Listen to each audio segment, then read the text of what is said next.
Yeah, good night. This is the Cutting Edge and I FM there with you next Wednesday. How you do? Yes. Next Wednesday, our next program. Education and intelligence must be linked together. Because we realize a whole lot of people who are educated now, them don't have no intelligence. Which one would you prefer, intelligence or education? Because as we have said, the two of them is very important. But we see a lot of educated fools around the place passing on themselves as intelligent people, and when you check what them doing, you realize that them not intelligent at all. Educated fools, well-dressed slaves, walking up and down, palaver in the streets.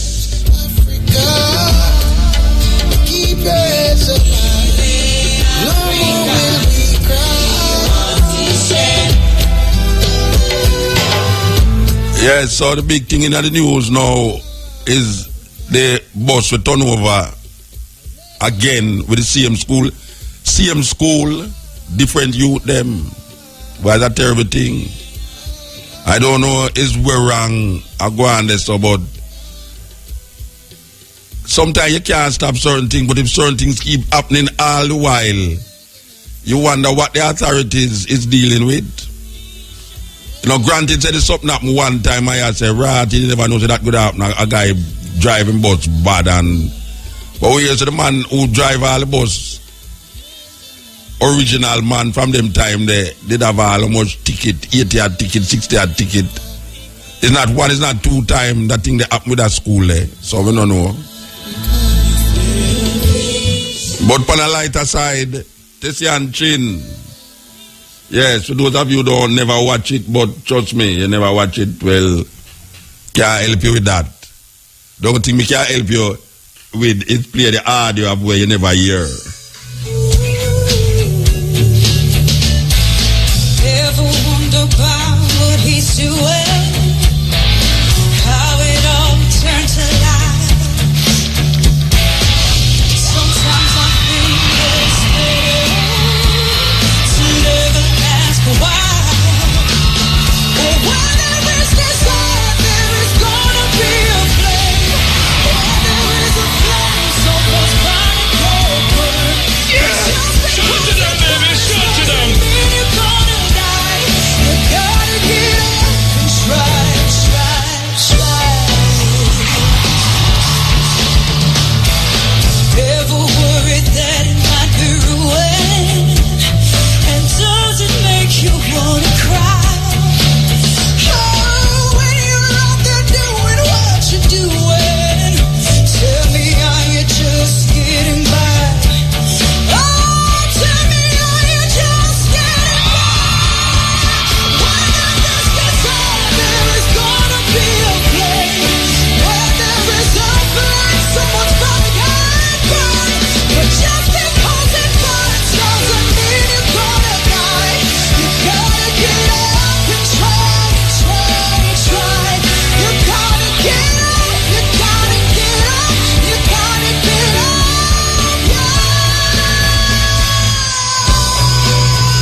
Baby, all four.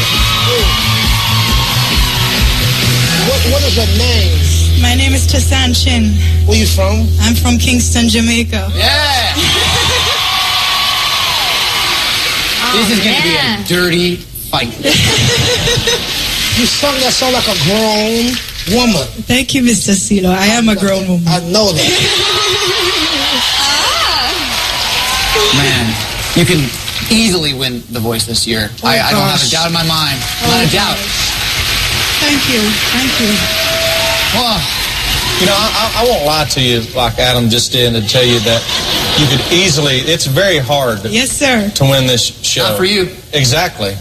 It takes a lot of hard work, but you're so far ahead of the game already. Have you been singing for a long time? Yes, sir. That's my bread and butter back home. That's what I do. Will you say bread and butter one more time? It's my bread and butter. Oh, I love it.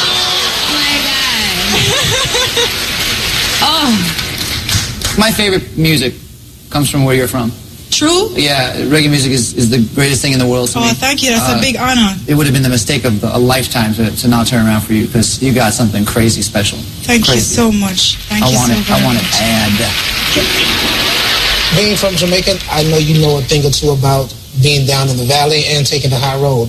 When we were talking about the hard work that it's going to take to win this show, it's going to be a journey, and you're going to need some good company all the way there. Platonic company.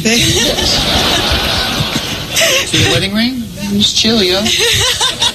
I'm so fascinated by you because you've been to Jamaica, but have you been to the country? Oh, yeah. Come on.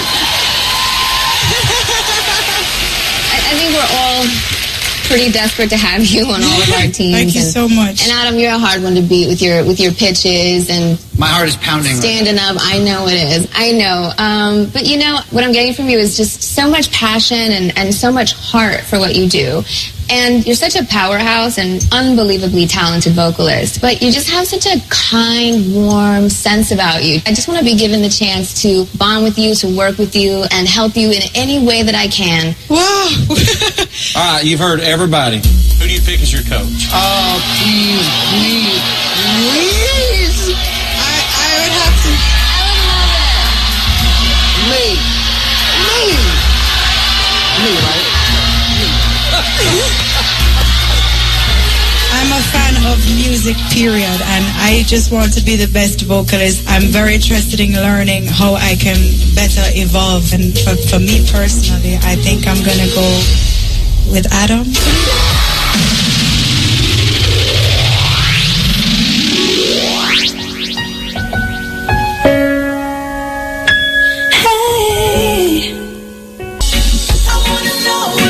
So there's a program on television named The Voice where four top, whether producers or artists, select some ones who them would have like groom to make them be the winner of this competition, American style.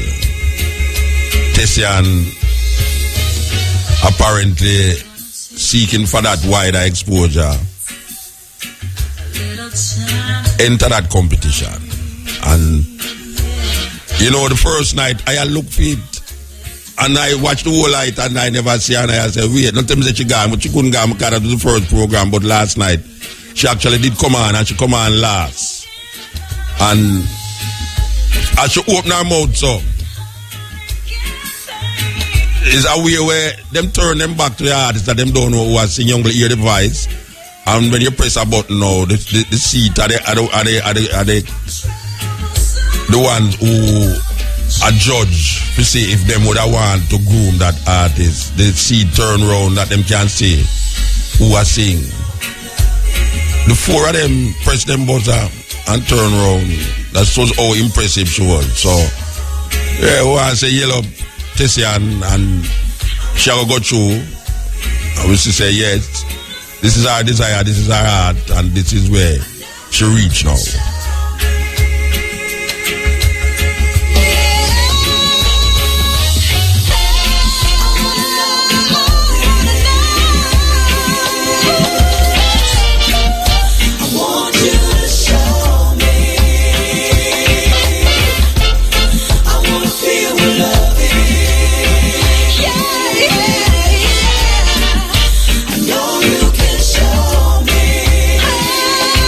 Yeah, man, that's a tear down the place, man. I think it's a Pink tune to sing, yeah. I think the tune which you sing is Pink original song, you know. That tear down the place with it. Believe you me, them was like amazed at our voice. We love that. We love that. Jamaican get up and show and shine some brightness out there on world stage. I make them know, say, yeah, the little islanders, even though certain things are going on, so, but yeah, we know if we work it internationally. So we are sending yellow up to Tessian and her family, and I hope she just got through. I know people won't stop this damn foolishness about if you don't make it in a Jamaica, you can't make it a foreign, you have to, but a foolishness. Enough Jamaican don't make it on here, so And when them go foreign, them turn big superstar. Me can call out whole heap of them names. So it is not a truth for people keep saying you have to be appreciated by Jamaica audience first before you can bust out this. So not go so. Because most of the reggae artists them right now are some white people who never even come at Jamaica airport yet. And them out there draw thousands of people. And then they have no tune in Jamaica where you play on no radio station. You understand? Plus, you have Jamaican artists who left your song go away. And you know, you're not more about them in Jamaica. And then all of a sudden you take up a big foreign newspaper yesterday inside it. So we must stop the foolishness. But say, if you don't make it, yeah, so you can't make it. No, there was a conference held in St. Vincent. Yes, a conference about reparation. This was called to order by the Prime Minister of St. Vincent, Mr. Gonzalez, who seemed to be spearheading some of the necessary things them that we would have hoped that our Prime Minister would have spearheaded. But we remember that she said she don't really deal about no reparation something. So it was left to Gonzalez to do this. And now we say him is also calling for a serious look at the ganja situation amongst CARICOM leaders. But this meeting was held in St. Vincent. A lot of ones went, ones from Jamaica represented.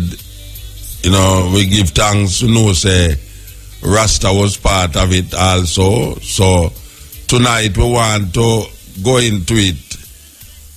We hear everybody going into it, so we are going tonight too because it's very important. We want to interview a one from the Millennium Council, Mitzi. Mitzi was part of that delegation from Jamaica who went down there. She is part of the Millennium Council. So we're going to interview Mitzi on this meeting of CARICOM people and others in that country known as St. Vincent. So we want to stay tuned for that interview. IRFM wishes to advise that the views expressed on the Cutting Edge are not necessarily those of the company.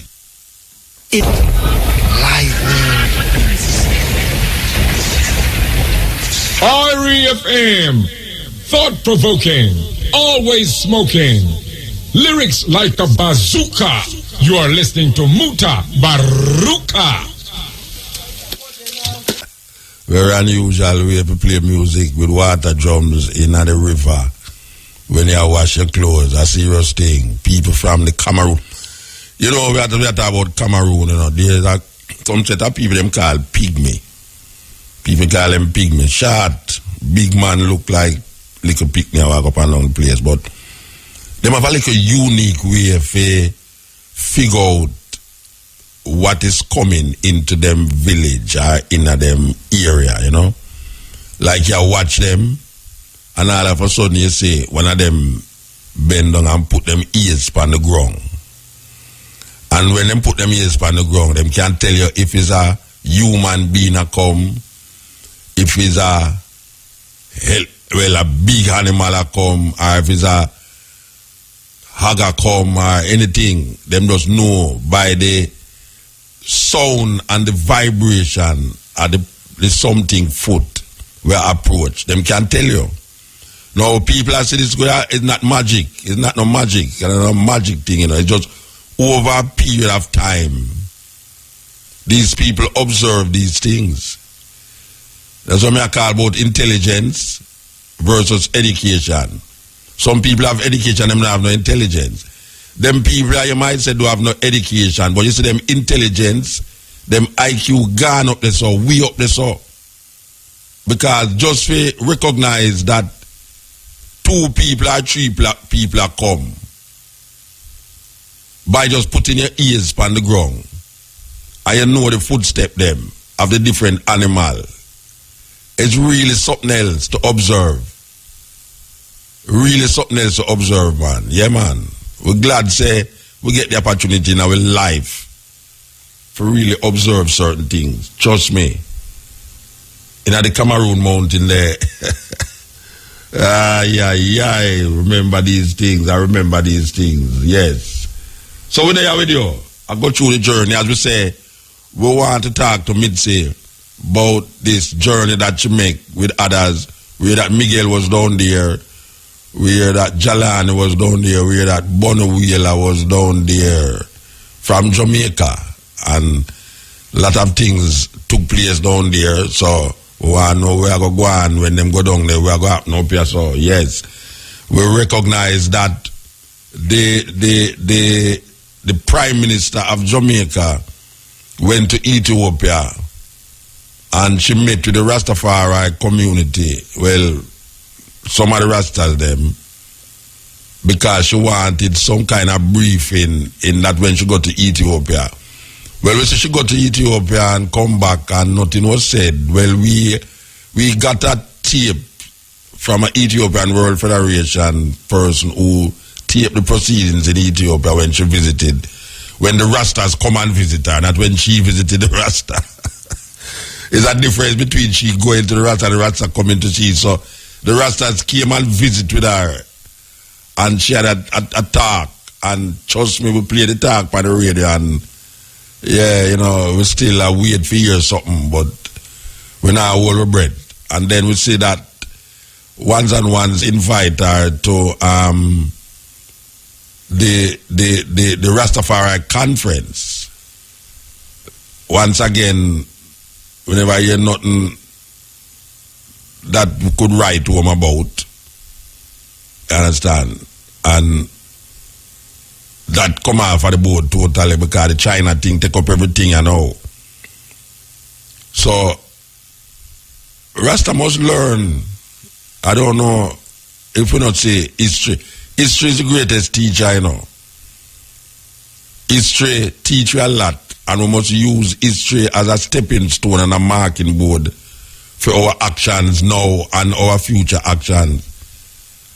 And the people without a knowledge of them history, Marcus Garvey never does a talk about you go study what's happening in Africa and thing, but study what's going in a your environment historically, contemporary, all these things happening in your space. We must use it as precedents. You know, and over the years, we see certain things happening in Jamaica when it comes on to Rastafari and politicians. We see certain things come on to with Rastafari and politics. And it would appear that we apparently don't learn, we listen, especially in the Jamaican context. Because whereas Jamaica is the vanguard to Rastafari with all things Africa, the vanguard in Jamaica, whereas Rastafari has maintained Marcus Garvey when nobody remember Marcus Garvey. One artist, Burning Spear, every song when him sing about Marcus Garvey, and that give way to remembering Marcus Garvey.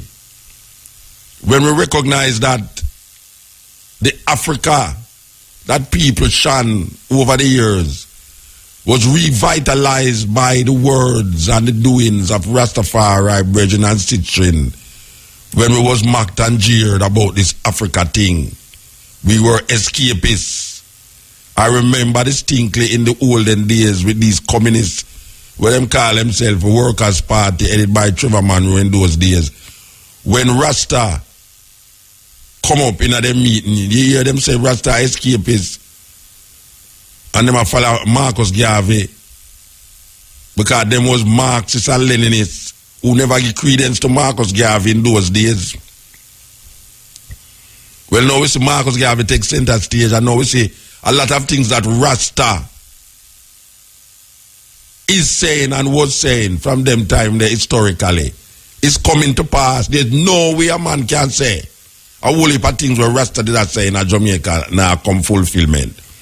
Today we are talking to a bunch of university students and we are showing them, say, look, man, there was a time in Jamaica when Rasta said, nah, vote for none of them two political parties. Them not voting. Because the two parties them are the same thing. And people mock and jeer Rasta because of that saying. Say, oh, you can't live in a country and talk about you not vote and thing. No, we live to come see that the majority of Jamaican people don't vote.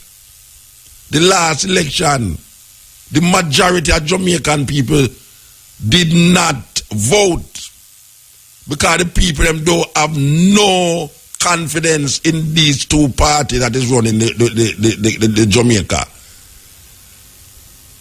Rasta word come to pass.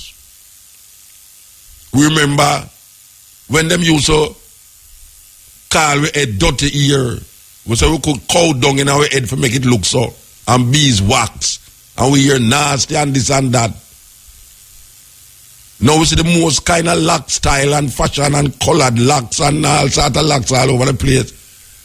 Rasta did I tell them say it's a cultural expression that black people must maintain and have. Now we see whole heap of one do it.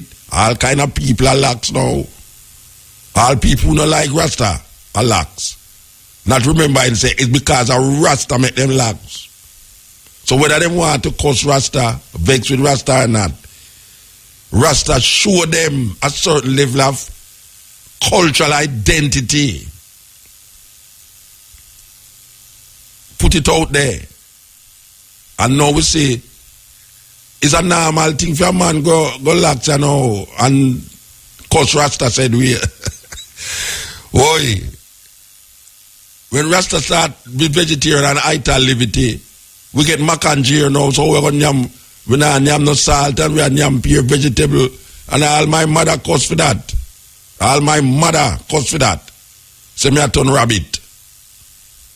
And guess what? We say everybody around up and down the place now want to know which vegetable to eat and which distant vegetable and vegetable and vegetable and cut down on the salt intake because hypertension is big and all these things. A Rasta did I tell the people them that? Rasta.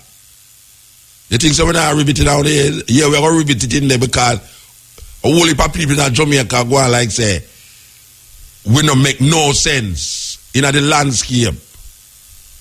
More than sit down around the place and smoke ganja and chat foolish about Tilati. That's all them talk about Rasta, you know. And them now realize if it wasn't for Rasta, a whole heap of people would know about Jamaica. You remember when they talk about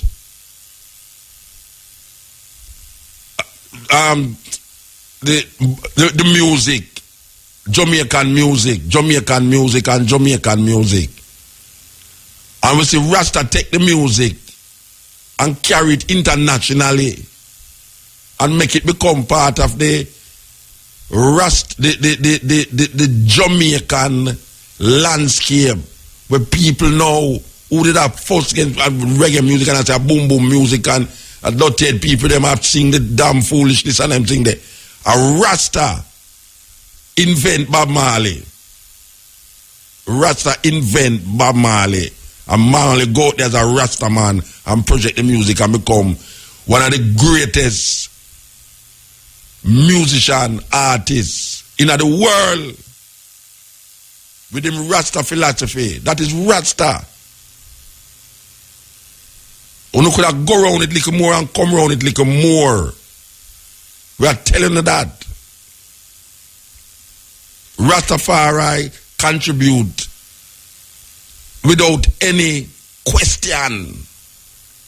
Because people are questioning it and they are questioning it and talk about the irrelevance of Rasta and the significance of Rasta and all them something there. Which politician now don't get up on the podium and I tell you say Rastafari has made a great contribution to the Jamaican landscape and the cultural expression of the Jamaican people. But why I hear them say it over and over and over and over, them can't say it enough for me. I want to hear them say it continuously because they must make the children them know. Say them little peculiar people who walk on the place with a little funny looking here and about Haile Selassie and Jah Rastafari are some intelligent people, maybe not educated but intelligent. Maybe most of them have no PhD and MAD and all the kind of deal where they want to put around your name. But guess what?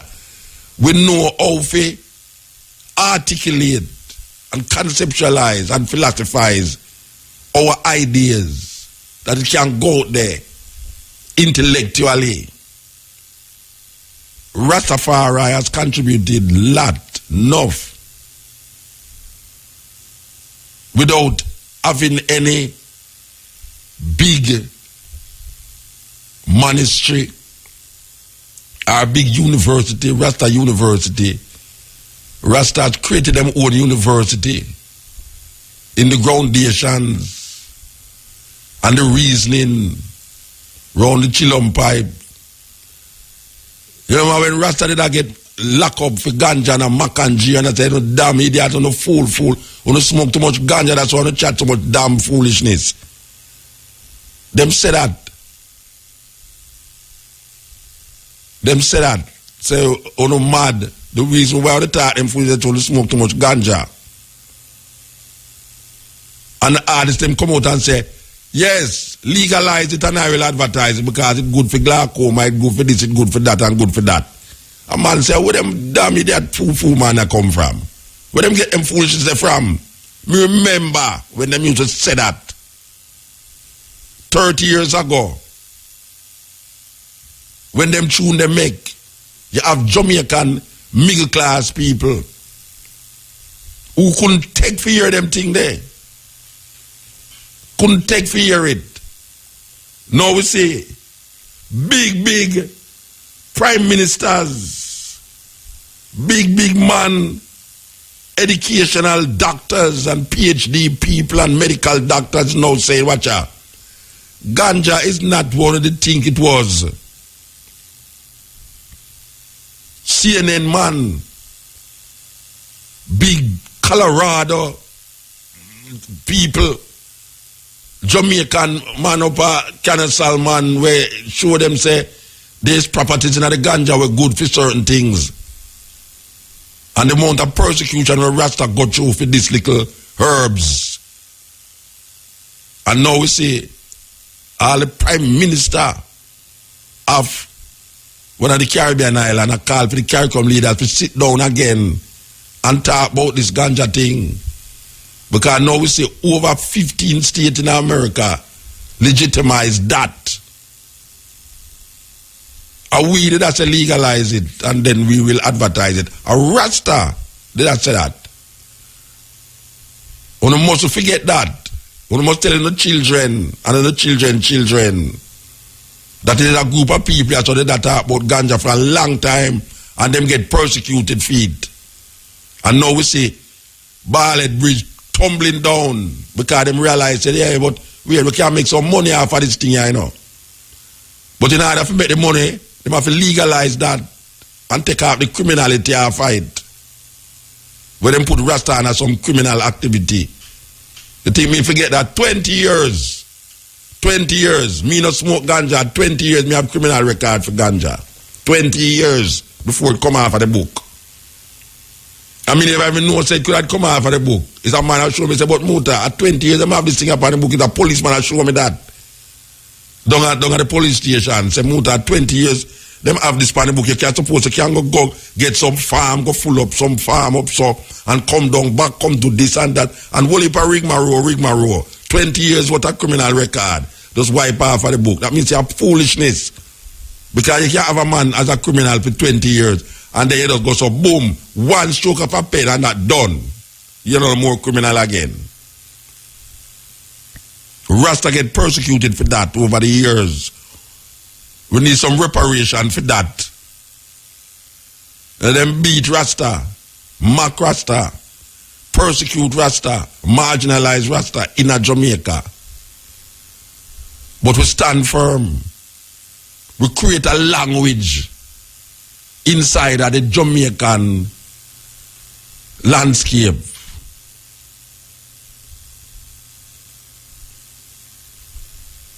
Rasta still there. We talk about reparation and people say, foolishness. You know, long the bubble them talk about reparation and repatriation. Years, the bubble house, the Congress talk about reparation and repatriation. And man say, foolishness that. When I talk about repatriation and reparation, which reparation? You think say, you never get no money, and you think say, All sorts of think. All sorts of think. Yet till we see what? We see Nigerian president come up and talk about reparation. Him dead now. We see politicians in Jamaica start to talk about reparation. And we see reparation money get paid to a group of people named the Mama in Kenya. A Rasta do that. Rasta.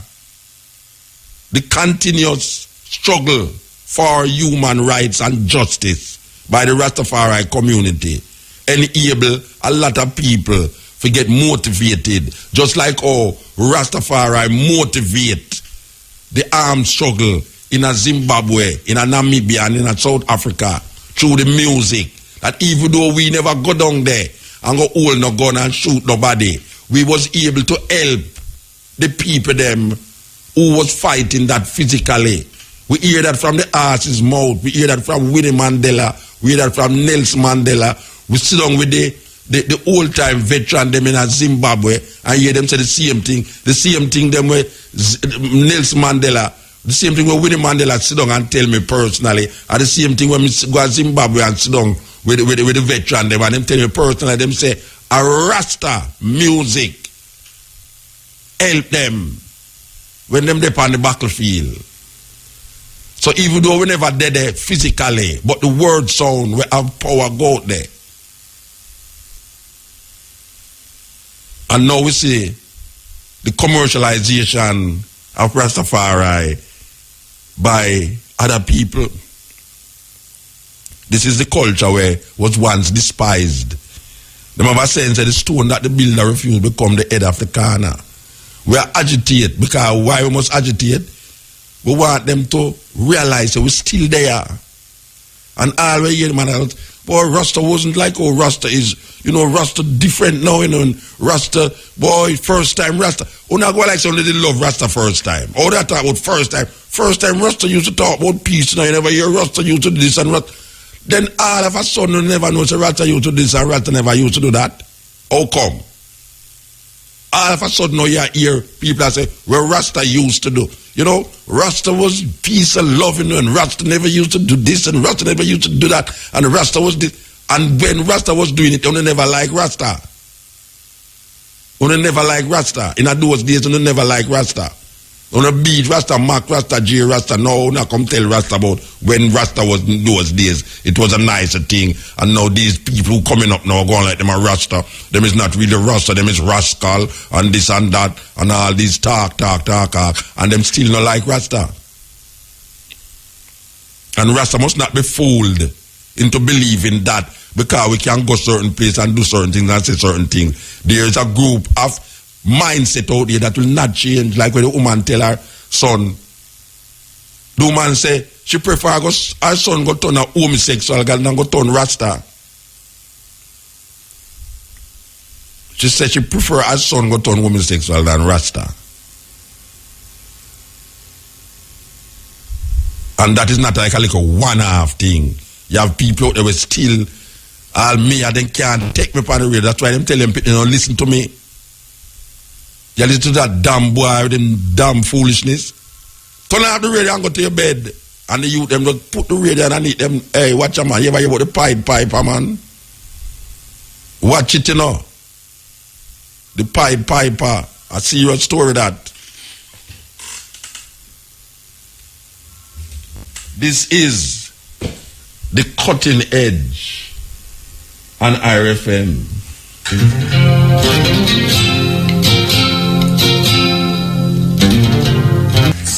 One of my brethren named Taros Riley, who I'm a son still, but him stepfather named Jimmy Riley. Jimmy Riley. A long time I look for a CD, a brand new CD from Jimmy Riley. You know, my prayers answer. Jimmy Riley have a brand new CD, yeah. Yes.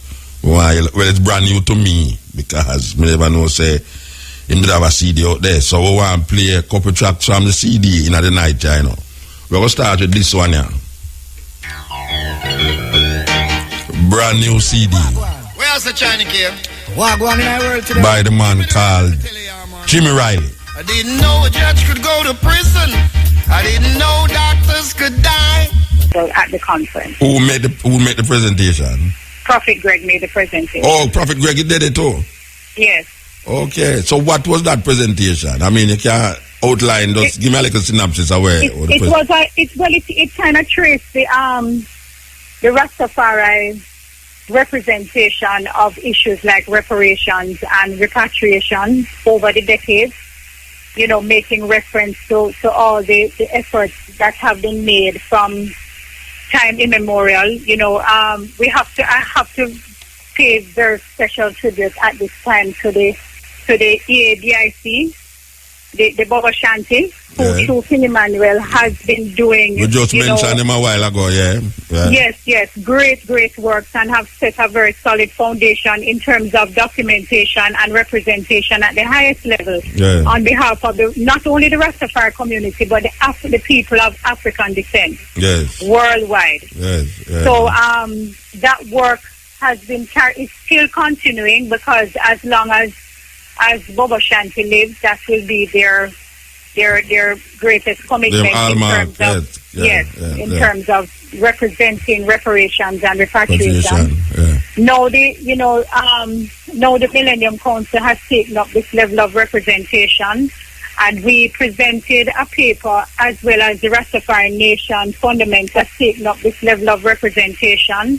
And we presented a paper, as well as the Rastafari Nation Fundamental Rights for Repatriation and Reparations document, to the conference, where we have made our case in relation not only to receiving reparations for slavery and native genocide and everything that is considered within this crime against humanity, but also that the African people, as a part of their reparations and as a part of reparatory justice, should be returned to their rightful homeland of Africa, and to be reintegrated and to be resettled. Because, you know, there are people who are now saying, let us get reparations and along that repatriation.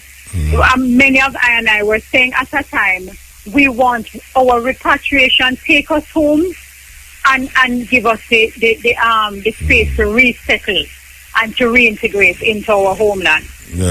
So it was a very good moment, I think, and I'm very happy that it was convened at the time that it has been convened, and I think it's just to keep the momentum going, following on the decision that was made by the CARICOM heads in July, that they are going to follow up on seeking reparations for the slave trade and for native genocide and for the enslavement of Africans. And Ralph Gonsalves, as the Prime Minister of St. Vincent and as a great advocate and activist as far as reparations is concerned. All right, so let me ask you something. Who represented the government of Jamaica? The government of Jamaica was represented by Minister Arnaldo Brown from the Minister of Foreign Affairs. What was their contribution there? I think, Musa, it was very, very important, because, you know, we were just talking a while ago that the representations from the different countries at government level were very, very strong. I spoke to the minister, not the minister, to the permanent secretary in the Ministry of Culture before I left here, and I told him that I really was happy about the fact that a member of the government would be going, because Jamaica is still kind of not certain as to the government's position on reparations. So to have a voice there from the government, I think, was really crucial. And his position was that the government is in support of seeking reparations. They were a part of the CARICOM group that agreed on this in July. And they have set up a national reconvened the National Reparations Commission, and they say that they're committed to it, to making sure that it functions, you know, on behalf of the people, and is a properly functioning body that will take part in the Caribbean reparations. So the body that function in Jamaica now, but through the government, The Millennium Council is on that body of ones who the government is saying that they're going to deal with reparations in Jamaica. Not on a CARICOM level now, but on a national level now. Yes, well, we it was actually after the Reparations Commission was convened that we sent in, a request for representation, because initially, when there was the first Reparations Commission headed by Barry Evans, we did have representation there in the form of Junior Manning, and we don't see it wise or just that any reparations commission should be formed in Jamaica that does not include the presence, the full contribution, and formalized representation of Rastafari. Yeah. So this is something that also came out of the gathering, because I hear you talking previously in relation to the role that Rastafari has played, and I must say, Muta, that at every single level in St. Vincent, this was acknowledged. From the very first speaker on the first day, not the opening ceremony. It was acknowledged at the opening ceremony, and Bonnie Whaler performed. But at conference level now, in the open session of the conference, from the first speaker who did the presentation, Professor Hilary Beckles, he acknowledged the role that Rastafari has played. I don't know. I don't know if it's drive. A couple of days ago, last week I drive, and I said, but say, part of our role in this thing, and the youth them manifesting Rastafari, should be that we continuously keep reminding the society and Jamaica of Rastafari role in not only the cultural perspective, but just some serious issues that we see now come afloat on top. And the youth them need to know that them can repeat it.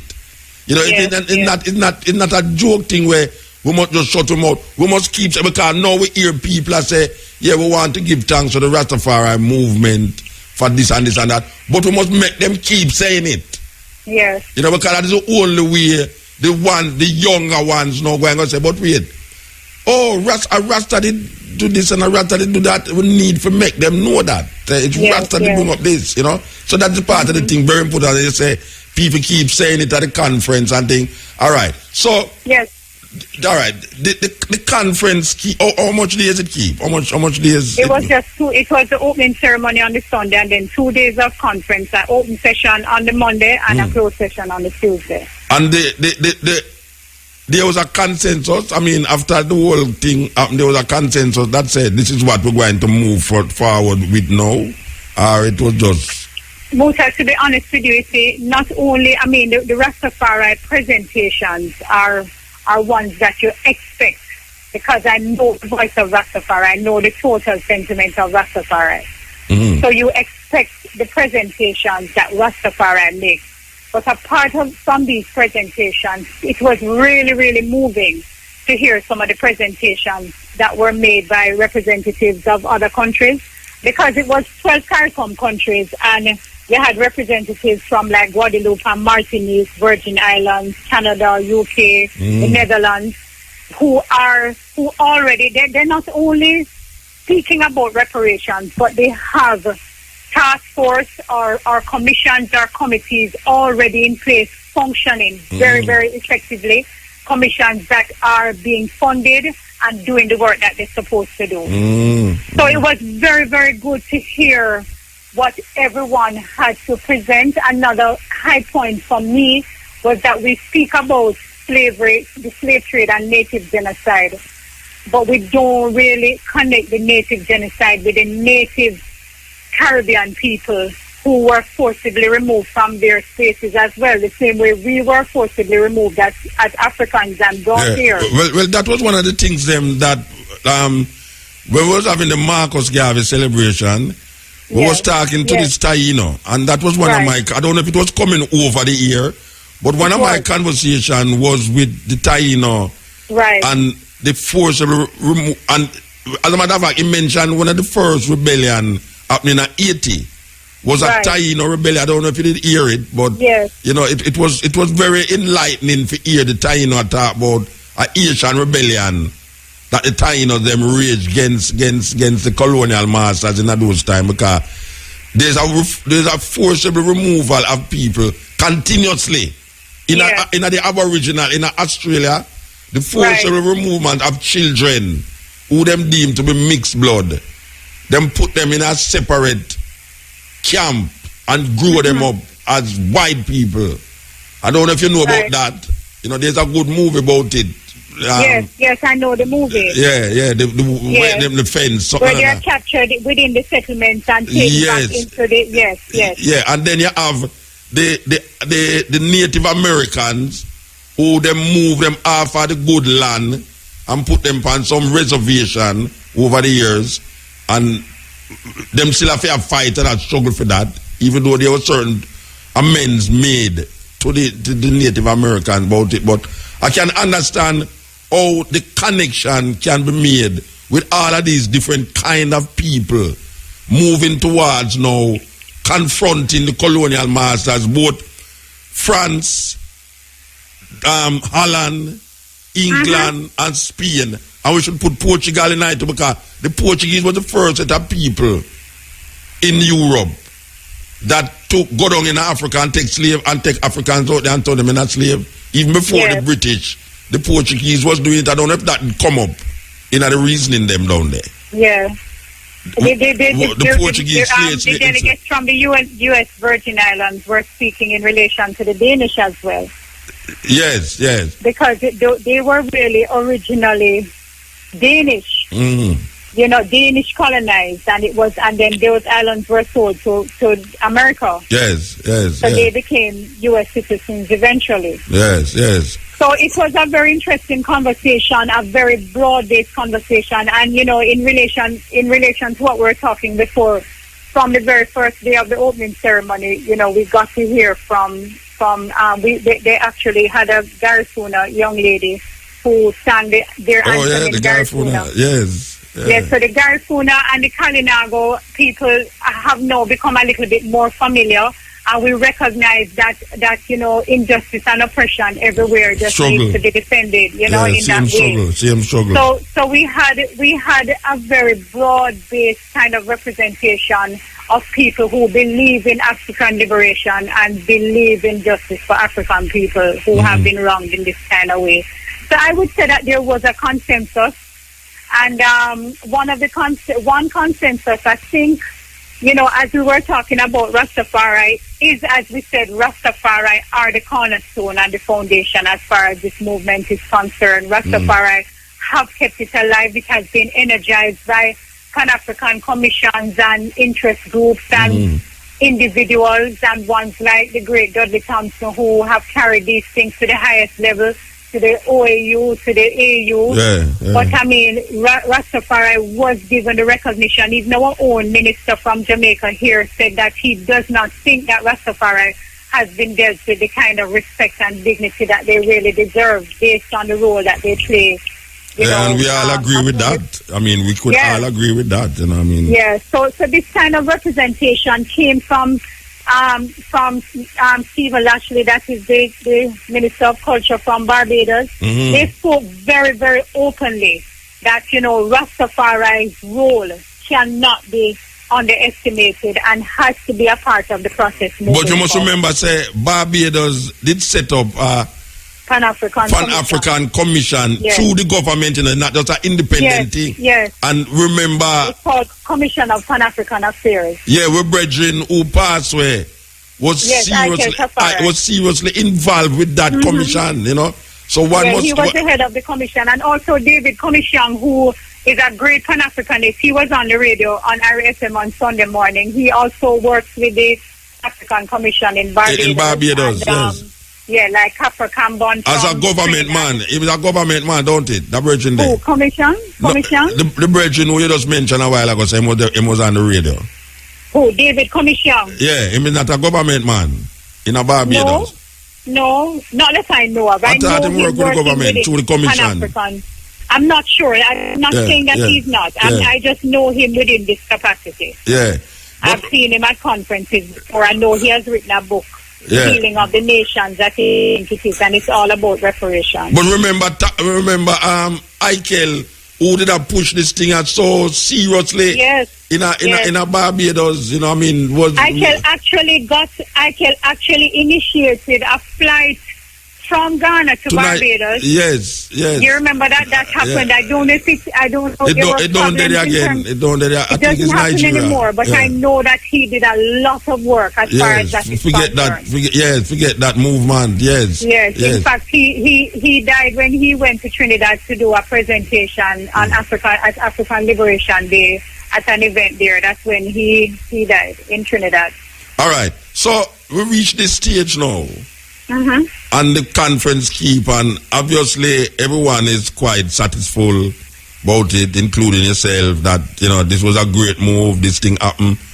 So what now is the movement that going to take place now? What is the next move that these CARICOM leaders plus the Rastafari communities who was present there, what is the next move now that is on the drawing board now for move towards?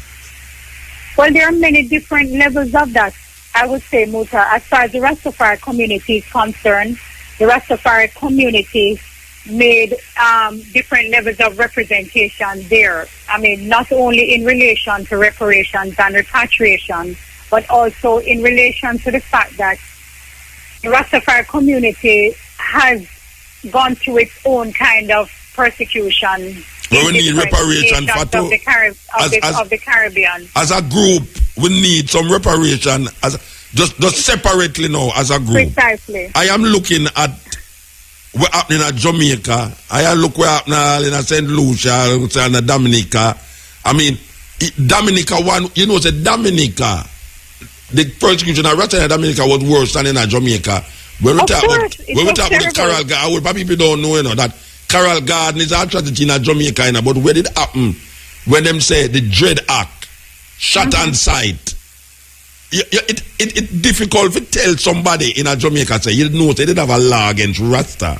In the Dominica, we say, if you see a Rasta, you can shoot him and don't go to prison for it. Yes. It's very difficult to explain that to somebody. Can say, Muta, where you get them foolishness from? There was a law in Dominica that say, if you see a Rasta, shoot him, the law will protect you.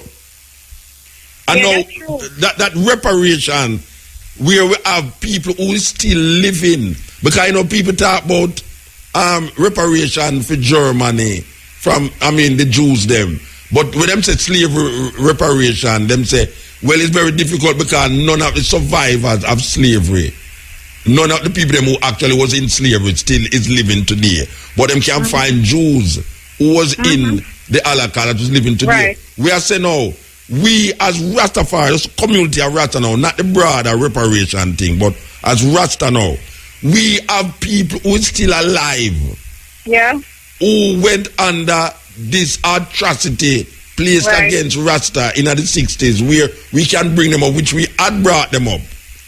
Yeah. There need to be some reconciliation with the political people them in a Jamaica. We're talking about the government of Jamaica in relationship to what was done to Rasta, to impede Rasta progress, to impede Rasta development because of the atrocity that was placed against Rasta. I don't know if this is something that the Millennium Council is taking up as part of them reconciliation with the political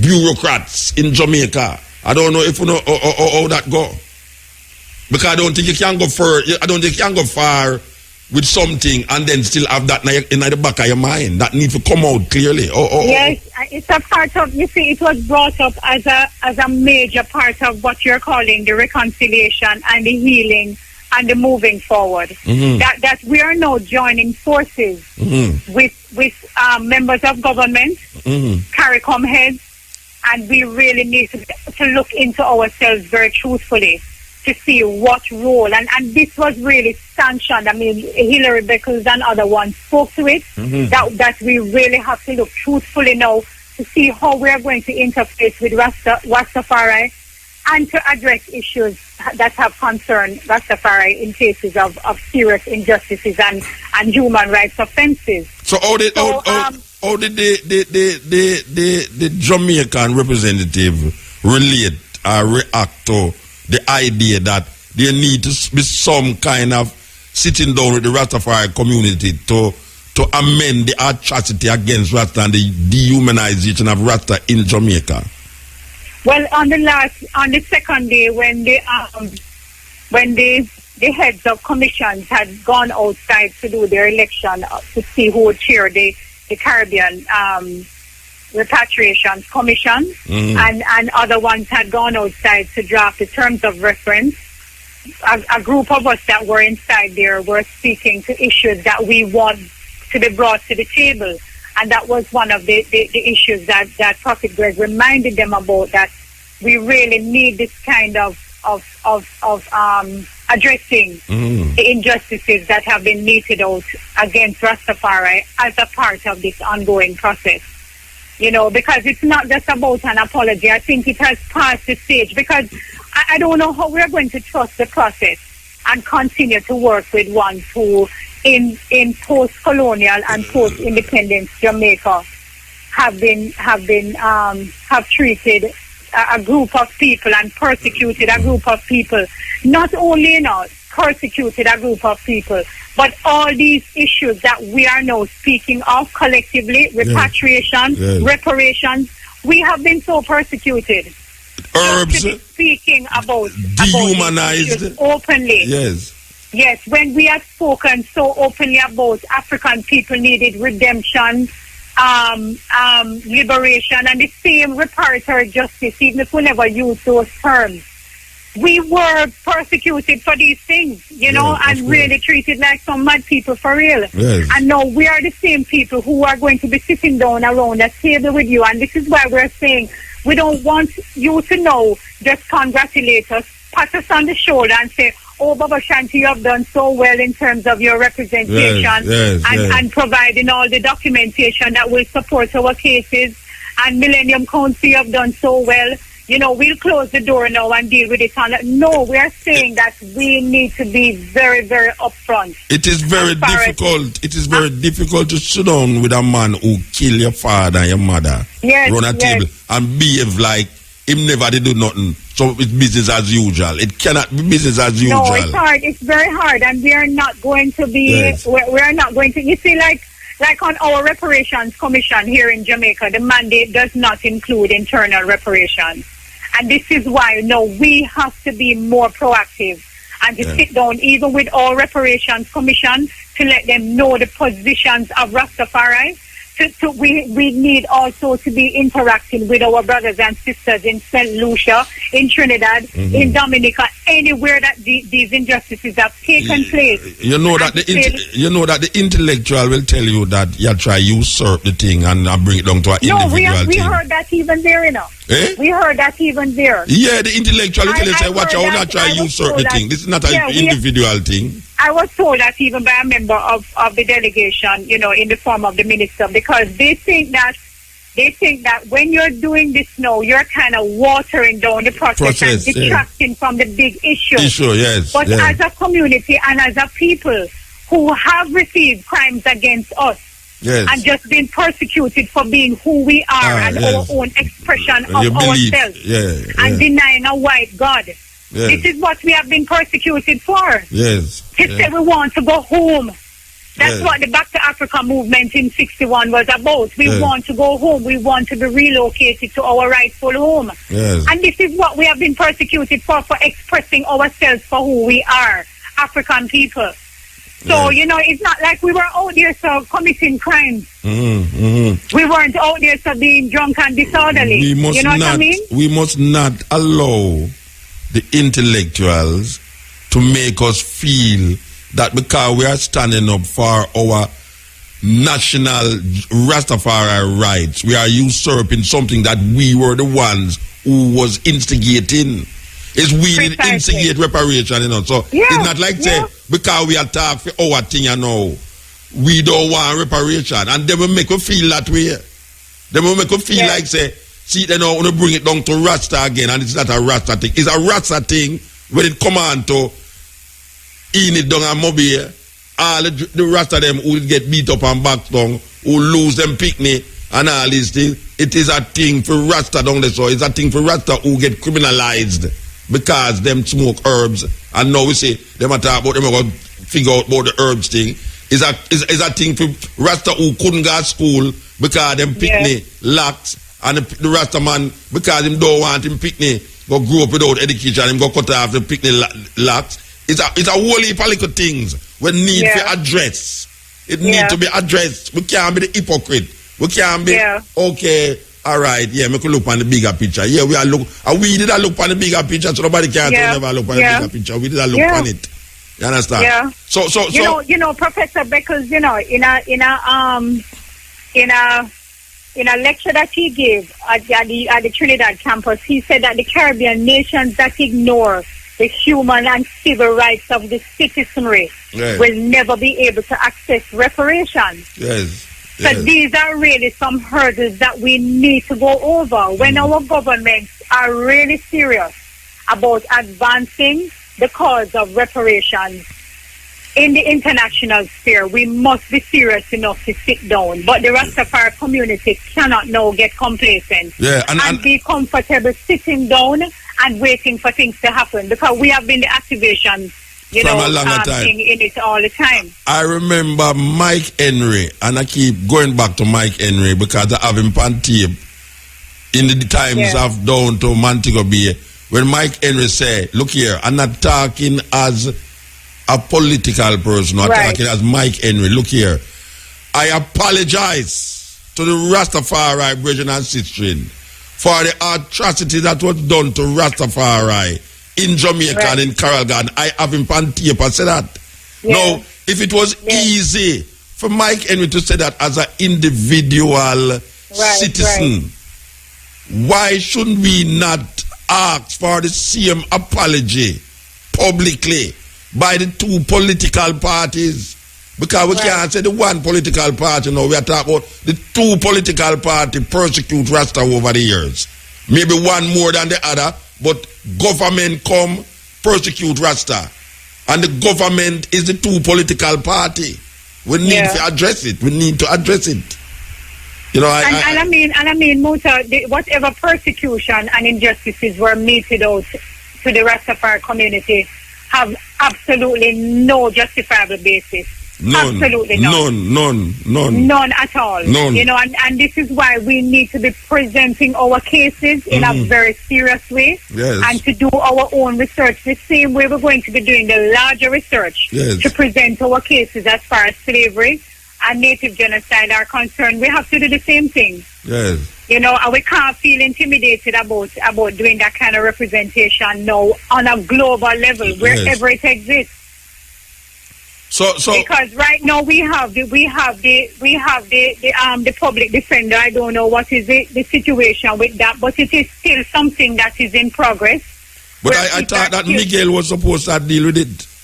Yeah, I don't want to speak to it because I don't have enough up-to-date information. Well, I don't have no up-to-date, but I remember distinctly when I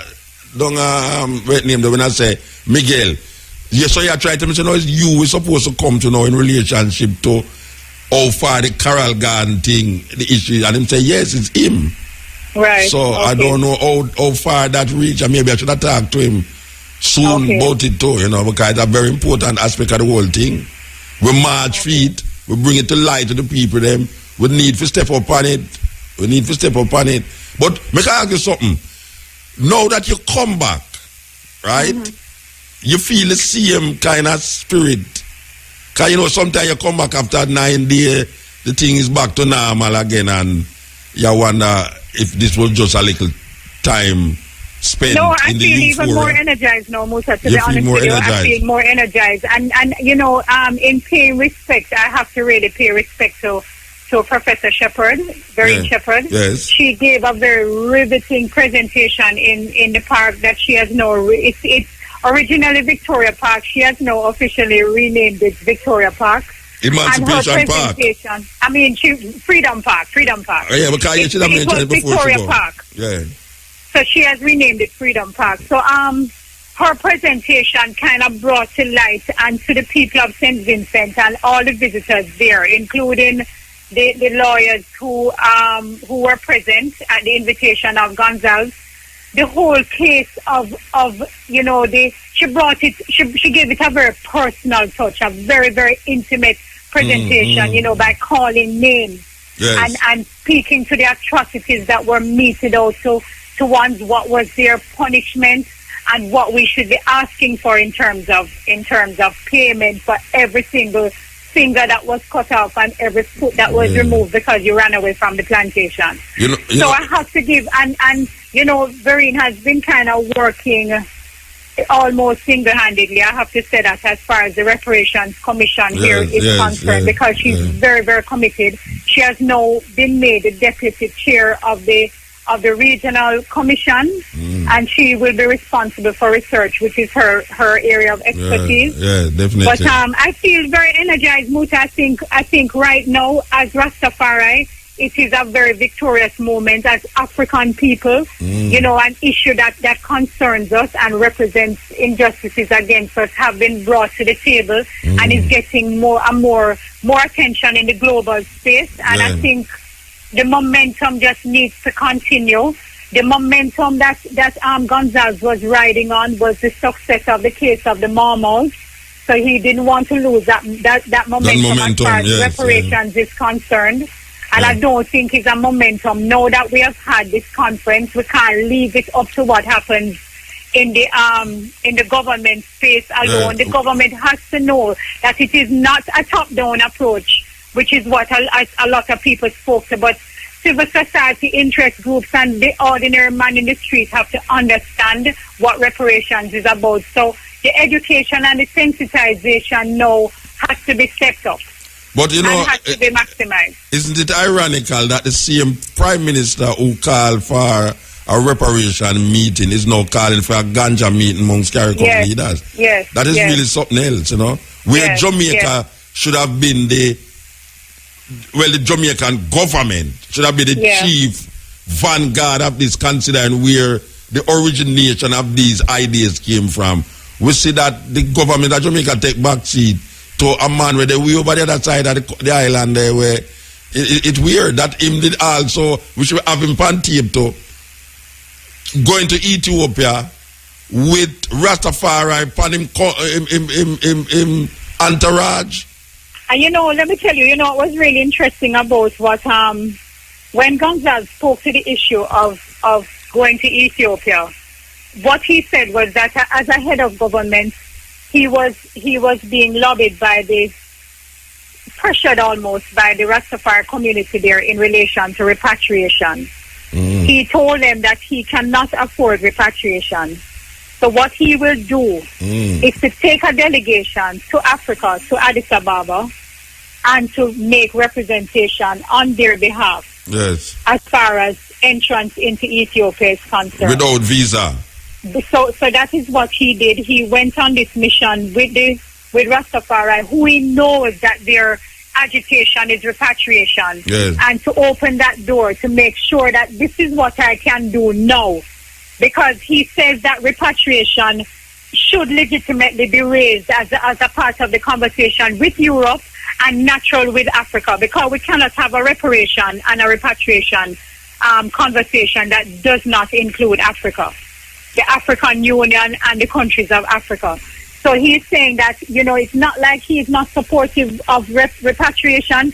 He cannot afford to repatriate the citizens of St. Lucia who want to go to be taken home, but he will try to open the doors wherever he can. So he will tell you that he's the only Caribbean head of state that has represented at the African Union twice, both in Kampala and Addis Ababa. Yes. And this was all in aid of the people, of the diaspora, you know? Yeah, but you know that there's a precedent set about this connecting the reparation with repatriation.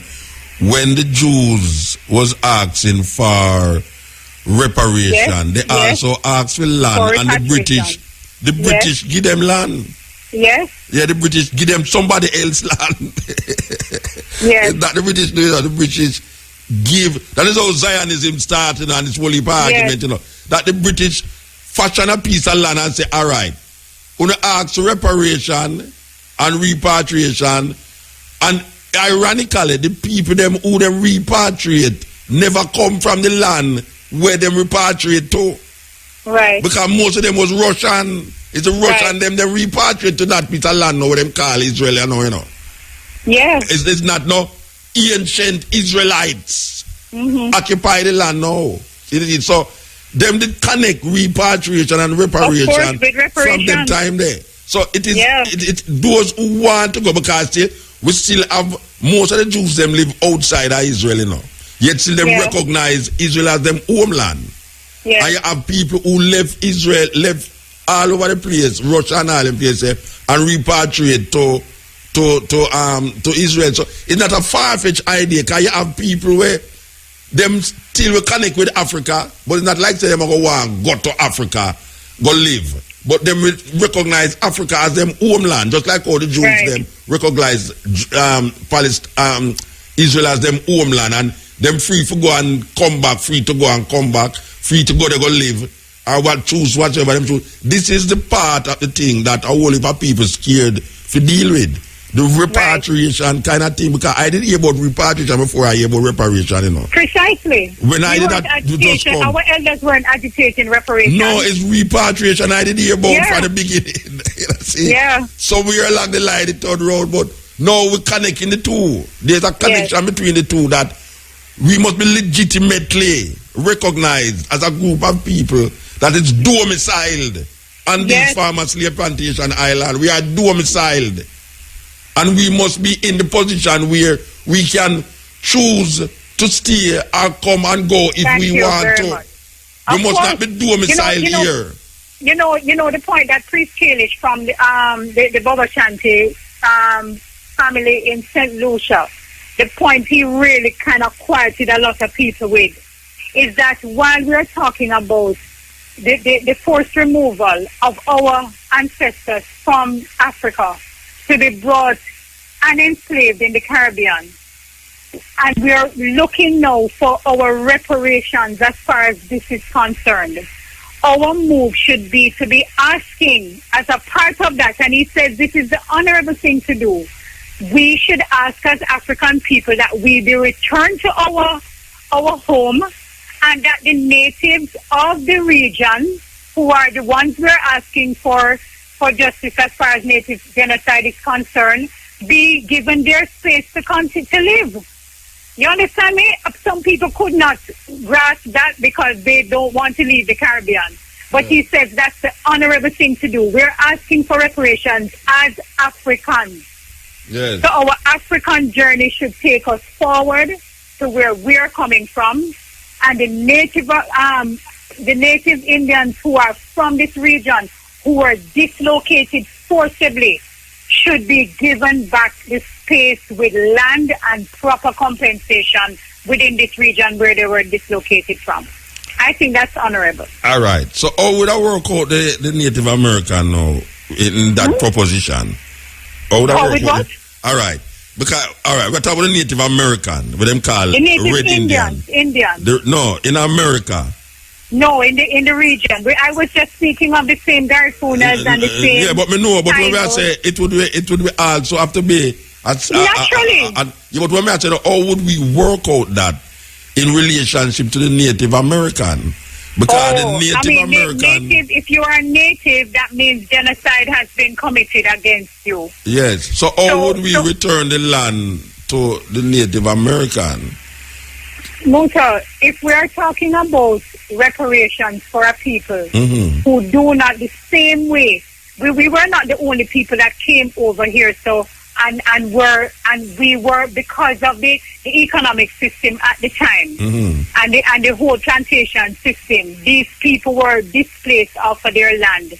Europeans coming to the continent of America came and just dislodged and displaced Native Americans. Yeah. So and they have been asking for their justice as well. Yeah. So I mean, it's a very broad conversation, but I didn't reach to the north of in terms of You the, see, I'm when just me talking a about place like Manhattan, we in a place Yes. like Manhattan that a $25 white people buy Manhattan for, you know. yes. Or would we now connect the people them who did own Manhattan inside of Manhattan, considering what is happening now in Manhattan as an island? It have mostly Jewish, mostly business, white Precisely. people. Or would we now dislocate all of that now for give back? I mean, dislocation is always a difficult process. Yeah, but how would we do that? How would you now take the Native American and say, all right, we're going to put you back in a Manhattan, you know? Muta, dislocation, if we're talking about justice, reparatory justice, Yeah. and restorative justice, all these things have to be considered. Yeah. 100 million Africans were dislocated from Africa Yeah. and brought to the West. No, but the Native American wasn't dislocated from I them know, land, you know. and this is what I'm saying. Them That the dislocated only from thing is land. that Europeans are going to resist relocation to their rightful homes. That is the thing about it, because they are now claiming possession of places that don't belong to them. So this thing now of holding and buying these things as their little property, it would be a difficult process. Well, that But me I I said no, don't- because I wonder how you work with Manhattan. I don't know how to work it out. I really don't know the answer. But I mean, it's a conversation, because I think those things are justifiable. Honestly, when I tell you that, It justifies it's the same way them. people don't think that they should be dislocated from Jamaica and relocated in Africa. Because look at how the Arab take over Egypt, you know. Yes, If we extend the conversation, right. the Arabs right. enslaved Africans for 1,000 years. And the Arabs them take over Egypt, and the face of Egypt changed now, that you cannot tell if Egypt is in Africa again. Based Yes. off our people Right, think. it's true. Them It's don't true. think say Egypt in Africa. So It's true. because of how the people And they're them look. moving south in the same way. Yeah, so what we are seeing now is that when you look at North Africa in general, from Mauritania, Tunisia, Morocco, go right to Egypt, it have a different face totally It now. does, yes, Alright, so yes. there was a group of people there, like the Tuareg people them, who was dislocated by these invaders. A far question now is, how would we relocate these people and dislocate the people them who are not supposed to be there? Because the majority of Arabs who live in the world live in Egypt. Will they repatriate to Saudi Arabia and left Egypt for I mean, I don't know. the I know that Nubians? I know what we are defending, and I know that the land and the resources are there in our homeland Africa yes. that can facilitate our relocation Yes. and our reintegration as Yeah. African people. Yeah. You know, and I know that this is because I travel through North America, and reparations and repatriation is not a Caribbean issue. It's not a Rastafari issue. African people everywhere speak to that. There are African people who take visits and go on vacations to Africa. There are African people in different parts of the diaspora who are relocating. There are even Europeans who are moving into ones relocating to Africa. But you know, there is one point that I don't want to forget, Muta, is because Minister Arnaldo Brown, one of the things that he said, he spoke to basically every time he spoke was the region speaking in one accord, and the ability of Caribbean people to have free movement of the region, which I totally support, because going from one island to the other is so difficult now and so expensive. A ticket to St. Vincent costs what it takes to go to Africa. Yes. You could buy a ticket to go to Africa, which makes no sense at all. Yes. But he also said that the ones in Jamaica and in the region who want to be repatriated should be allowed to do so. Yes. I'm making this point, Musa, because I just want the governments of the region to know that we didn't go to St. Vincent the other day, and we don't gather at these things to eat lunch and to have a good time or to socialize or to prayer network. breakfast, not a prayer breakfast. It's not. I mean, it's a real thing in progress right now. It is a very historic moment if you're looking now to say that it's not just Rastafari and interest groups that are speaking about reparations and repatriation anymore, but we are now engaging our government at that level. They can't pay lip service to it. And this is why I'm saying that right now we have to use every means necessary to educate people to not think that reparations and repatriation are words that are far removed from our realities. Like it in a bubble. At the conference, at the university conference the other day, there was a gathering one night as a send-off to Elder Iris Irons from Washington, and a lot of university students came in because they go up there to visit him and talk to him, and Bongo Shefan and the elders who were there. And I mean, the students we were trying to test the students in relation to their familiarity and, to kind of garner an intimate kind of relationship with Africa. And there was absolutely no resistance. Students, young people who would have had a kind of reservation about even thinking about it. Okay, now you're getting an education, you are becoming qualified academically to go into another space. Would you choose Africa? And we're trying to let them understand that Africa is a very, very real option. Well, I was up the university today showing the student them how important it is to understand that if we keep putting this West Indian label on us at the expense of our African label, we're in a serious problem, because Chinese people still call themselves Chinese in Jamaica, but them don't call themselves West Indian. You don't hear Chinese saying them is West Indian, because them see how ridiculous the terminology would be on them. And we should be seeing it like how the Chinese people them see that it is a ridiculous thing to look on an African and call him West Indian. Right. So it's a very important thing in order to find ourselves, because as we say, if the proposition start wrong, everything else going wrong, And right now we say everything else wrong because the proposition it start wrong. We need to correct something, and this is a way to correct the thing. But I think, as I hear Scratchulous and Kid Aside them with a term, reset the mindset. Yes. And I think this is really and truly what has to happen now. In terms of our reality, that we really have to reset the mindset. Yes. We really have to, because it's not just a physical thing that happened. The African people have been robbed of everything. Traumatized. We were traumatized. Totally traumatized. How do our people go through slavery and enslavement for 400 years, come out of that without any kind of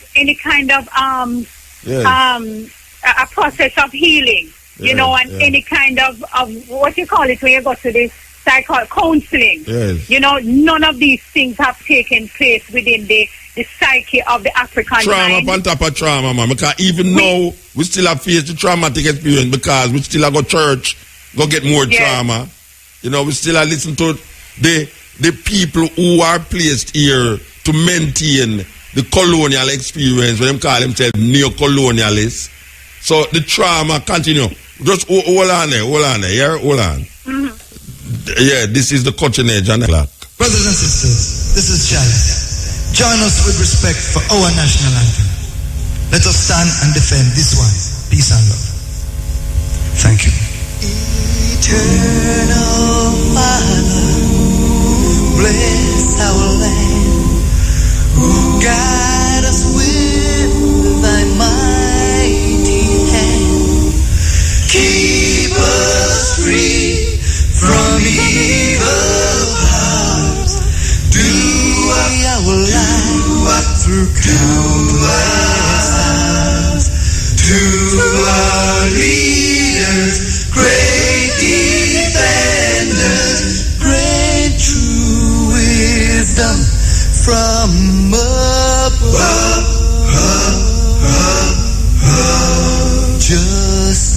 Justice, truth, be ours forever. Jamaica, land we love. Jamaica, Jamaica, Jamaica, land we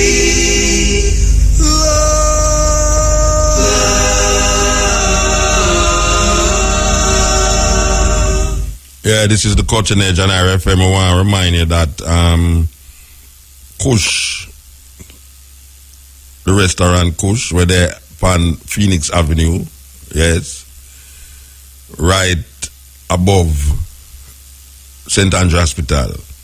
You know, they have a last Friday thing there with music and poetry. We provide the music. You have poets come in, we want to invite you. So it's soul food. Them call it soul food. And it's this Friday. New poets, Kushite vegetable cuisine, 9 to the 11 Phoenix Avenue off Hope Road. So we want you know so that is taking place this Friday.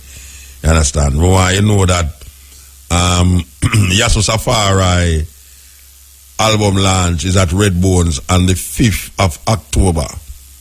Yes, Yasso Safari launching him album. He'll be out there with him band and everything, performing this launch for his CD right there at Red Bones. And as you know, and we tell you again, we will be back at Forever Young this Sunday, right down there at the heart of Kingston, West Street. Cutting Edge, RFM, where they are with you. Jimmy Riley, brand new Contradiction. Yo, Jimmy Riley, wagwan. Where's the China here? Wagwan in our world today, man. Give me the rhythm, let me tell you, man. I didn't know a judge could go to prison. I didn't know doctors could die. I didn't know police could be arrested. I didn't know a preacher man would lie. It's the world of contradictions. Every day you find out something new. It's the world of confusion. Don't let it get to you. Tell me why the politicians fool the people. Tell me why they want Reagan to die. Tell me why so many people are homeless while the ones to help stand aside. Tell me why so much guns in the street while we can't find food to eat. Tell me why education's so expensive. Thought you said knowledge is the key. Well, it's a world of contradictions. Every day you find out something new. It's a world of confusion. Don't let it get to you. Said it's a world of contradiction. Every day you find out something new. It's a world of confusion. Don't let it get to you. We need better health care for the people. So many people shouldn't die. We need employment, better roads and shelters. Don't want to hear no more people cry. We need answers to these questions. We're waiting, please reply. We need someone to do something to mend these broken lives. We're in a world of contradiction. Every day there's something new. We're in a world of confusion. Don't let it get to you. We're in a world of contradiction. Yes, Cutting Edge. Yeah. Get to you. We're in a world of contradiction. Yes, Cutting Edge. Yeah. El? Yes, Motel. Yeah, I hear what heap of things are going on in the background, man. I'm not hearing you. I hear a lot of things happening in the background. Is it radio? No, I turned it down. Oh, yes. All right. Well, I don't want advertisement. Let me remember which part we did with the conversation. A serious thing. There's so much advertisement that I don't remember we had to deal with the conversation. Remind me, what we did with the conversation a while ago? Believe you me, I don't remember. I don't remember where we left off either. But I think, you were asking me like how I felt coming forward from the conference. Yeah, all right. No, yeah, all right. Make I say something to you now. All right. I don't want to confuse the thing, but the Prime Minister, since all of this, the Prime Minister meet with the Millennium Council again since she come back from Africa? No, sir. All right. So, but the council have meetings since you come back from St. Vincent. You don't have a meeting? Yes, we had a meeting today. You know, mind say what the meeting I deal with in relationship to the St. Vincent thing. Or if it did I deal with the St. Vincent thing, it's not something you don't want to disclose. Well, we spoke about what happened in St. Vincent in relation to the community, and spoke about what was presented on behalf of the community, and as I told you, the document that was presented that deals with the different levels of agitation that the community has carried out for decades now, which is the position paper on reparations and repatriation that has been presented at many different levels. From the United Nations to the African Union, as far as our position on reparations and repatriation are concerned. So upon a smaller scale now, how the Millennium Council intend to move forward in relationship to what we just talk about with sitting down with some people who still don't even recognize that them do are wrong to Jamaica Rastafari community, or we going to move to that? The only way that we can move forward now is to use this now as a platform, use this moment now as a platform that can kind of propel, the conversations in a different kind of way, because every Caribbean and every country that was represented there understands the issues in front of us at an international and at a local level.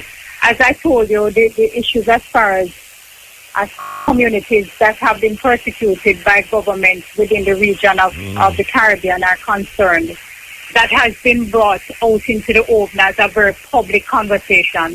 We have been having it here in our space, and I'm sure in other areas, that this kind of thing has happened. The Millennium Council's position is in relation to, how we are going to now continue what has already been started in relation to restitution for Rastafari in Jamaica.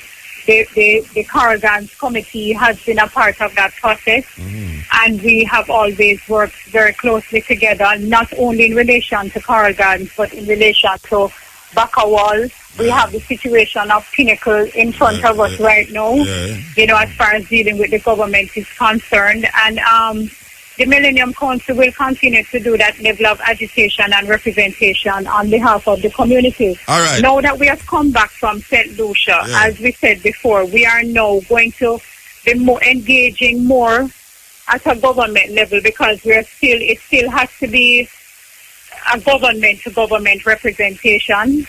So all our positions now, we're going to have to be brought to the forefront with whichever body, like the National Reparations Commission here in Jamaica, as far as the agenda of the community is concerned, and not only in relation to reparation and repatriation internationally, but in relation to reparations and compensation here in Jamaica, in relation to the atrocities. I can say something to you. You see, all right. I go to Senegal and I meet with this president, and we talk about the same visa thing. And him did say, I say, I hear that this government over my country, I forgot to deal with the government. He said, no. If him say, I saw. All right, so traveling abroad, want to the switch to a different network, the or simply raise president the tell value me of say, your phone. Unlocking your he cell never, phone is I by mean, he far the never most see that it was beneficial. a problem, but since it is a problem that it inhibit, people to move, free movement of Africans from this side, him going to see about it. But all right, so we hear that him going to do something about it, then all of a sudden we hear him lose the election. But she can't. Right, this president did lose the election. It happened again with the next president too, because the president who was sanctioning all sort of Pan-Africanist meetings and things in Senegal, he eventually lose the election. So that now kind of, but Mary you not more about that again. I don't think I could have gone to Senegal go mention that again. But here we know, this government, where and here is now in power. You said there was a representative there in St. Vincent. We see where phones just like hers. The government so Mary is happy again because her phone is permanently unlocked. A she can committee use to investigate network, and it if even makes her herb phone was worth to decriminalize or not. and the committee come back and what say, about yeah, you? them don't nothing Unlock wrong to your phone decriminalize today it. But at unlock.my. then we hear the government lose, that party who was in Because power lose. our code comes So from the here am I manufacturer of speaking the about handset, so it won't something that damage your I phone. took upon myself What's more, to talk to we'll the deliver it minute straight to your the inbox, president of together with Senegal about and him step-by-step lose the instructions. election. Shop with And then peace now of we mind. come and say Your the transaction is ganja safe, and report, our and then we experts are on say hand should the you need their government help. that sanctioned the ganja report, them But lose best the of all election. is our guarantee to you. Oh, we have If to we work can't with unlock that your phone, idea we'll that give you your the money back. possibility may arise where the Grab your same discount person code who represent and the head over to government down in a unlock.my St. to Vincent unlock your phone may now. do have no talk if this government lose the election, and he was the one who represent the government. He was the one who know exactly what to say to this government. But if them go lose this government, if them go lose the government and then you have a next jail people come here now, how we going to deal with that?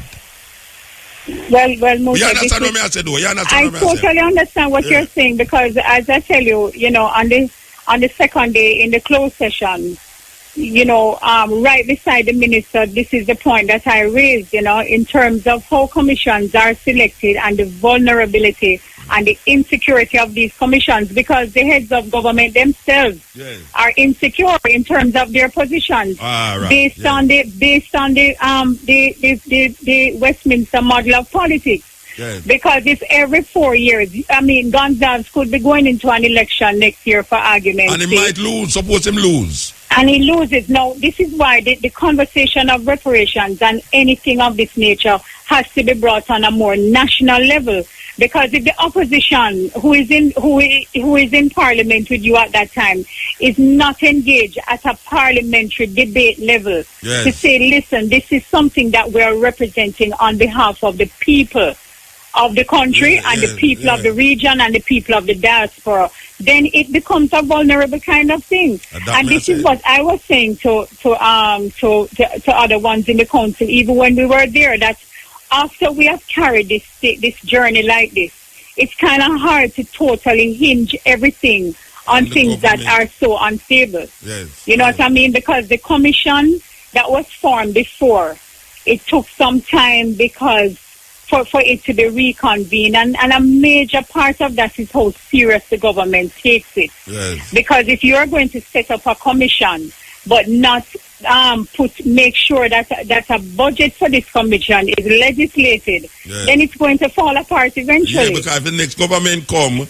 and them don't recognize that, them just say, no, we not support that. We need but even in your own government, no work can be done, because as I tell you, a lot of the work that Vereen Shepherd does, she does on her own time with her own staff and her own team, because she's committed to the process. Yes.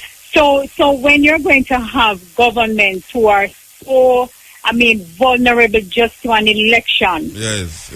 So it has, as we're saying, the mobilization and the sensitization and the education has to be from the grassroots up, to make it for the people, to make the government know that, listen, this is an issue that we need to stay on the table. So as you say, it needs to be legislated. It needs the to be. next government can't come say that them not have business with that, because that them do with the herbs thing too, Yes. Them do the herbs thing, and we say, boy, right now America, we not problem with America, we can't afford to go really put that on the table here, so no.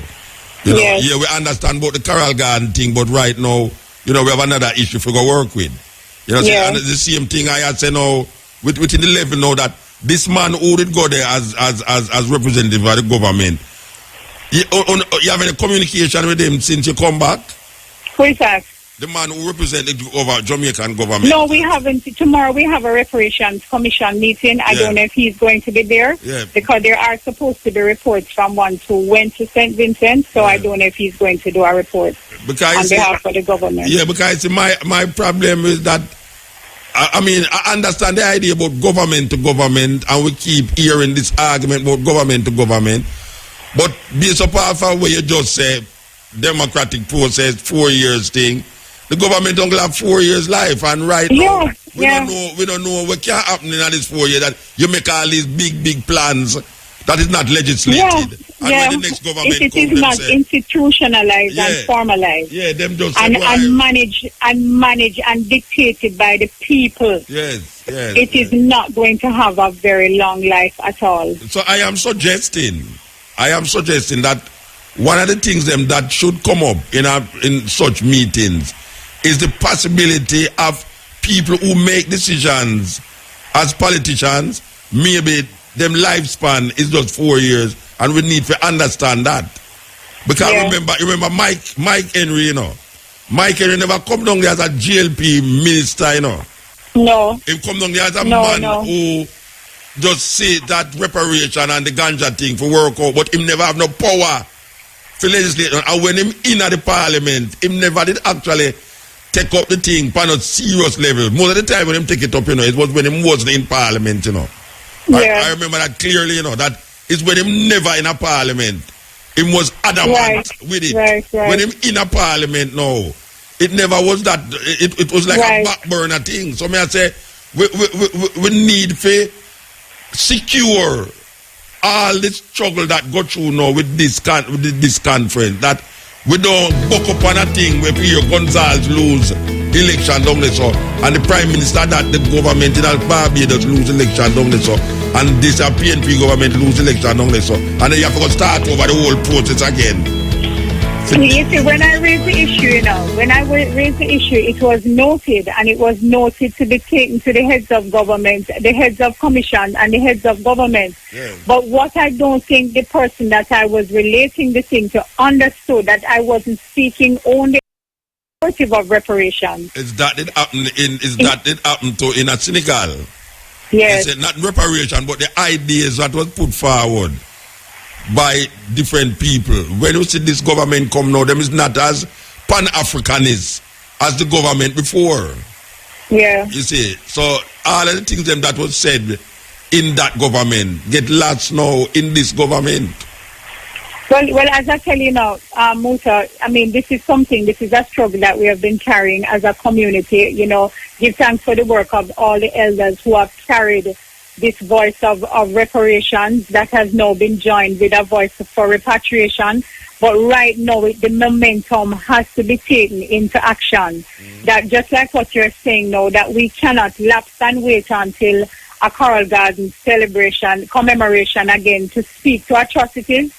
But we have to now sit down at government level now to say, well, okay, government is on board as far as reparations is concerned. But Rastafari has to speak to reparations as far as the community is concerned.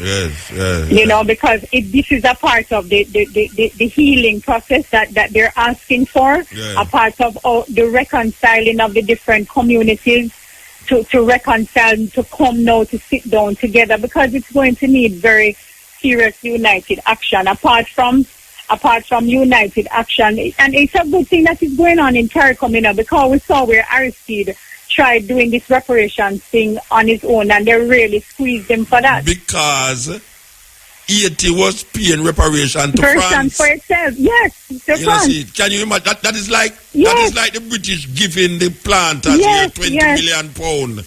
Because they was losing the slave labor here, them give them 20 million pound. Which should have been given to the slaves. So we have to even calculate that 20 million pound, how much it valued in at this time, you know.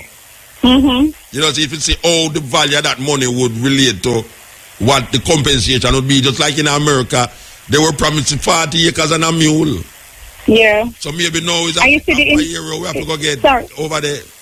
You see, the interesting thing about the Rastafari situation is that it sits almost on an equal level to the national situation. You understand what I'm saying? Because when we're looking now to speak to every single thing that, because in bringing a case together, we have to a very broad level of research. But we're not only looking at the number of Africans that were taken from Africa and to see all that was done to them during the process of slavery and enslavement, but we also have to look now at the continuing impact that it has had on African people. Of course.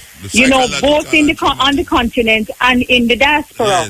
Economically, politically, socially, psychologically. Beckles has done research now to show you how it has affected the health of, has affected, you know, all these diseases like diabetes and hypertension are directly connected to the food that we were given coming here in the West, because Africans on the continent are not suffering these chronic diseases that's killing off so many Africans over here. We in the West was genetically modified. Thank you very much. Yes. That is so true. We were. Them genetically modified. I mean, go ahead. Sorry. No, I just say them genetically modified we to the point now where we are eating poison and we become one with the poison. Yes. Yeah, that's true. And it is giving us diseases that make us know, we now have the highest death rate of all these diseases as Africans in the diaspora. Of course. And our brothers and sisters at home are not suffering the same fate. So these connections have to be drawn. Yes. And this is the parallel that I'm making with Rastafari, is that the same way that Africans in the diaspora have to now measure the impact of slavery and the African slave trade on their lives, is the same way Rastafari has to draw all the evidence and bring everything forward that has affected our persecution, our discrimination, our marginalization within these colonies to bring to these governments. So it's a very, very parallel. We are like a subgroup within a persecuted group. You understand me? Yes. And we have a very, very good case.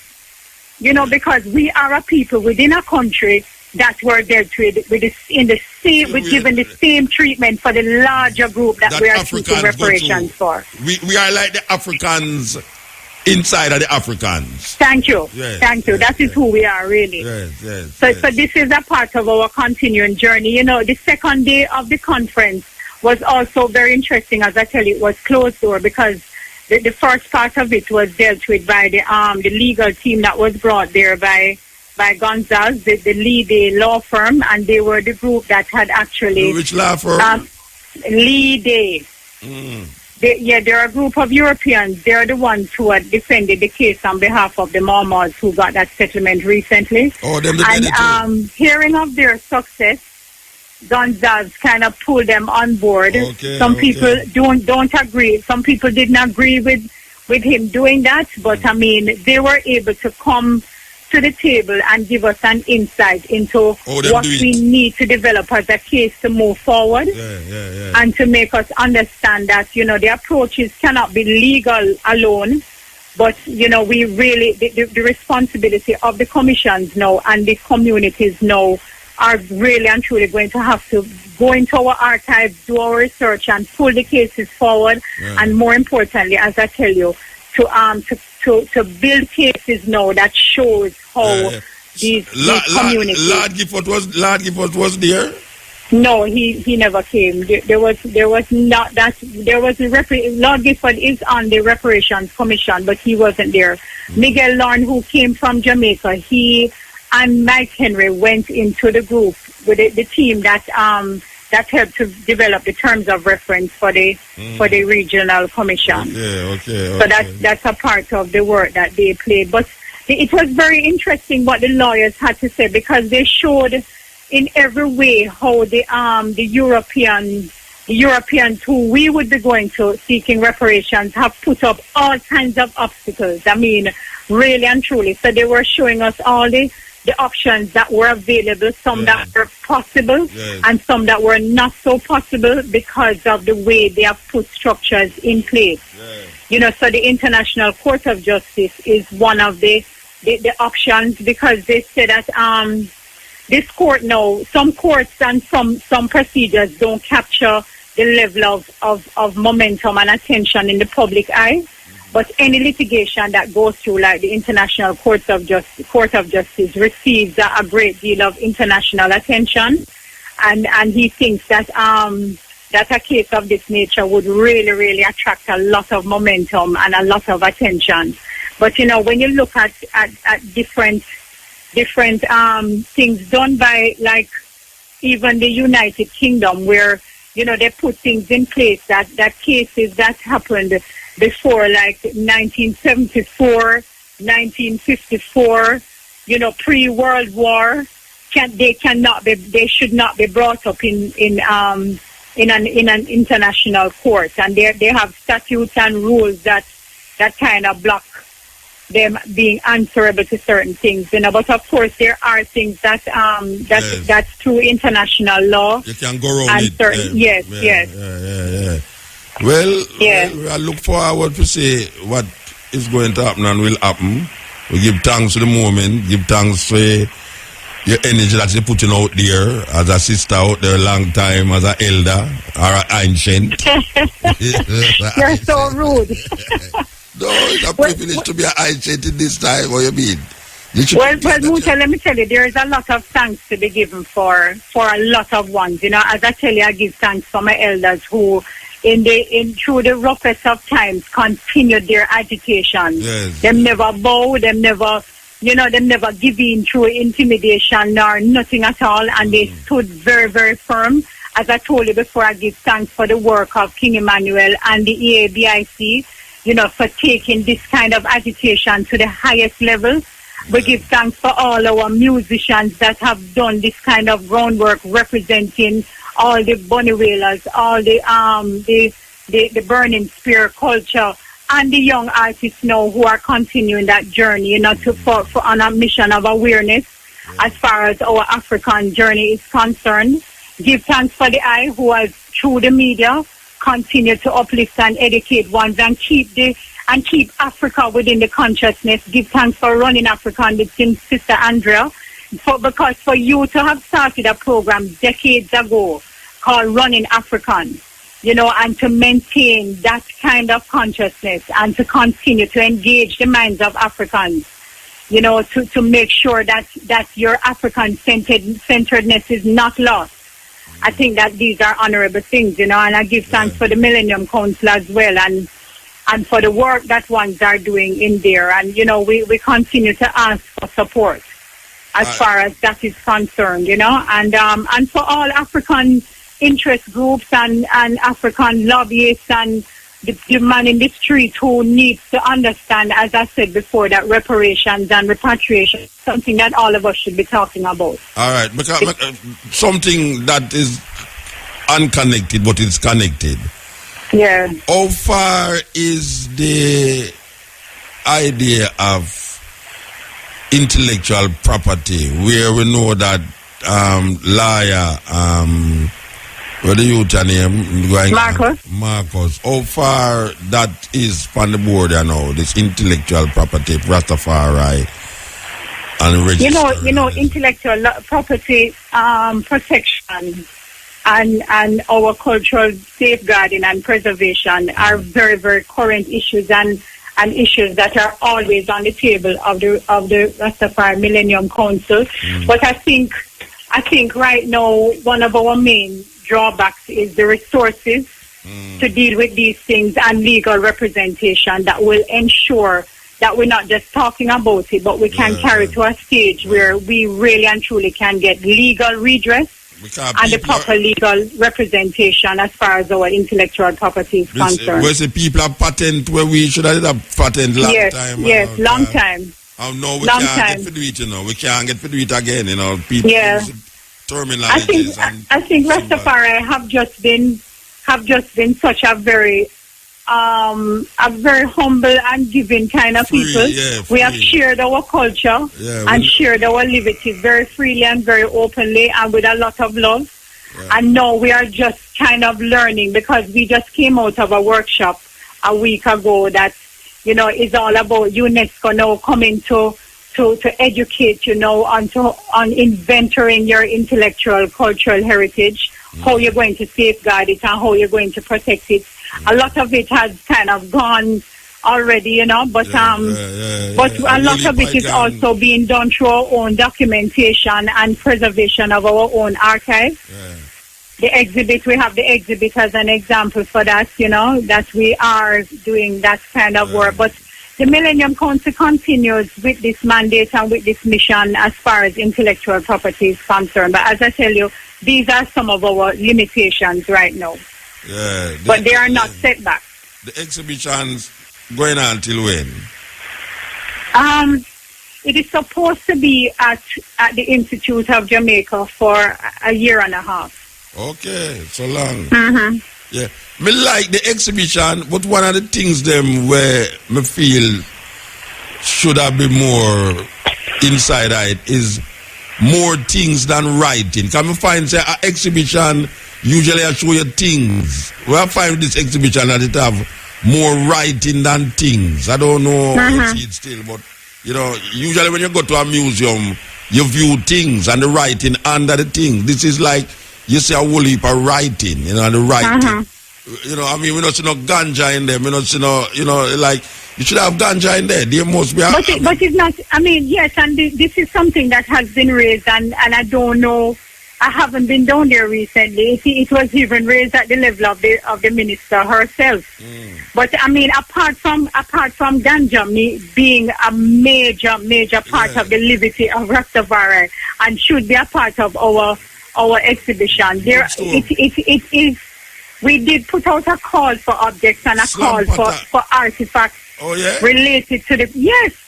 So if you have anything at home still, you know, we're still anything there, crocus bag, anything at all that has a connection to the journey and the liberty. I mean, you know, a virgin, they tell me one time, say, Aya, that is down in Belmont there. Aya had his treasures in a crocus bag, and his treasures were coconut shells. Native coconut shells that you never ever see. That kind of thickness of you see how the coconut shells are. Well, these are a part of our journey, and some of it we kind of take for granted and throw down just around the place. Calabash bag and all them something there where some big calabash bag where you use banana leaf with name the bark and plait it for hold it on the shoulder. You know, anyway, that's how it go. But it's a nice exhibition still. We love the exhibition. Yeah, well, we're calling again, Muta, because it's still in growing stages. You know, we're having some discussions now around legalities as far as certain things are concerned. But we're still calling for, and we're still looking forward to the day when the Rastafari community will be able to own what is in there in our own space. Well, may I call upon anyone who listen to Mutabaruka right now? Say Mutabaruka. I seek some kind of help here right now to deal with some project like what we just talk about, because you have people out there. You have people out there where will help in many ways, and I don't know if it's trust them, don't trust certain people, why them don't do it, but I know, say, trust me, you can't trust me. You can't trust me. Yes, I think that is what happens sometimes when one have things that are very, very dear to them, for you to hand it over, but there is a process related. No, me not talk about artifacts, you know.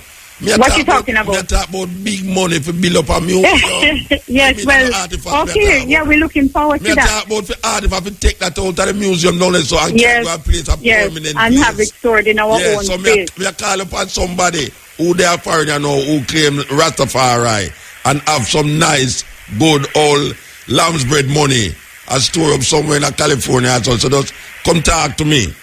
I assure you that I will give you account of everything we need to deal with that. Anyway, give thanks, Mitzi. It was wonderful that, you know, we have this conversation, and we hope say it will, you know, not like the Prime Minister who went away to Ethiopia and couldn't say anything after she come back, but we see that you have fulfilled your role, that you went and you came back and you give account of exactly how you said the thing, and we appreciate that. Well, Muta, in moving forward, I just want to say that the mission for reparations and repatriation now is now all of us mission. It now has to be all of us representation. So you need to continue to use your program as a medium of education. Well, we can't stop. Yeah. Yeah. So, and you know, I want to bless up Mama Fire, Muta. As I tell you, Mama Fire is one of our dear matriarchs. Yes. Who is going through some kind of health challenges right now. Yes. And, you know, we just want our family to know that Mama Fire needs strength in all kinds of ways right now. You know, so if you can give her a call, give her some strength. We're going to be having a meeting at Country Farmhouse tomorrow evening at 6 o'clock just to discuss the way forward and how the community can come together with its energy and its resources to assist one of our beloved Rastafari matriarchs. Okay. All right. Yes. Give thanks. All right. Give thanks. All right, Musa, give thanks. Yeah, this is the cutting edge, and I refer with the stepping razor, the art of war. But for this time now, is the cutting edge. Yes. Yeah. Greetings, Motor. Yeah, blessed. Oh, yes, Papa. There, man. Oh, the name of the daughter with the son. Mitzi, she name. Mitzi. I Mitzi. never get it from early. She name Mitzi. Mitzi. Yeah, she's one of the executive of the Millennium Council. Millennium Council. Yeah. Oh, that's the council. Chairperson. She's the chairperson. She's the chairperson for the Millennium Council. Chairperson Millennium Council. Mm-hmm. Okay, that's me. She say about them a meeting tomorrow somewhere country farm. Yeah, I don't think. Yeah.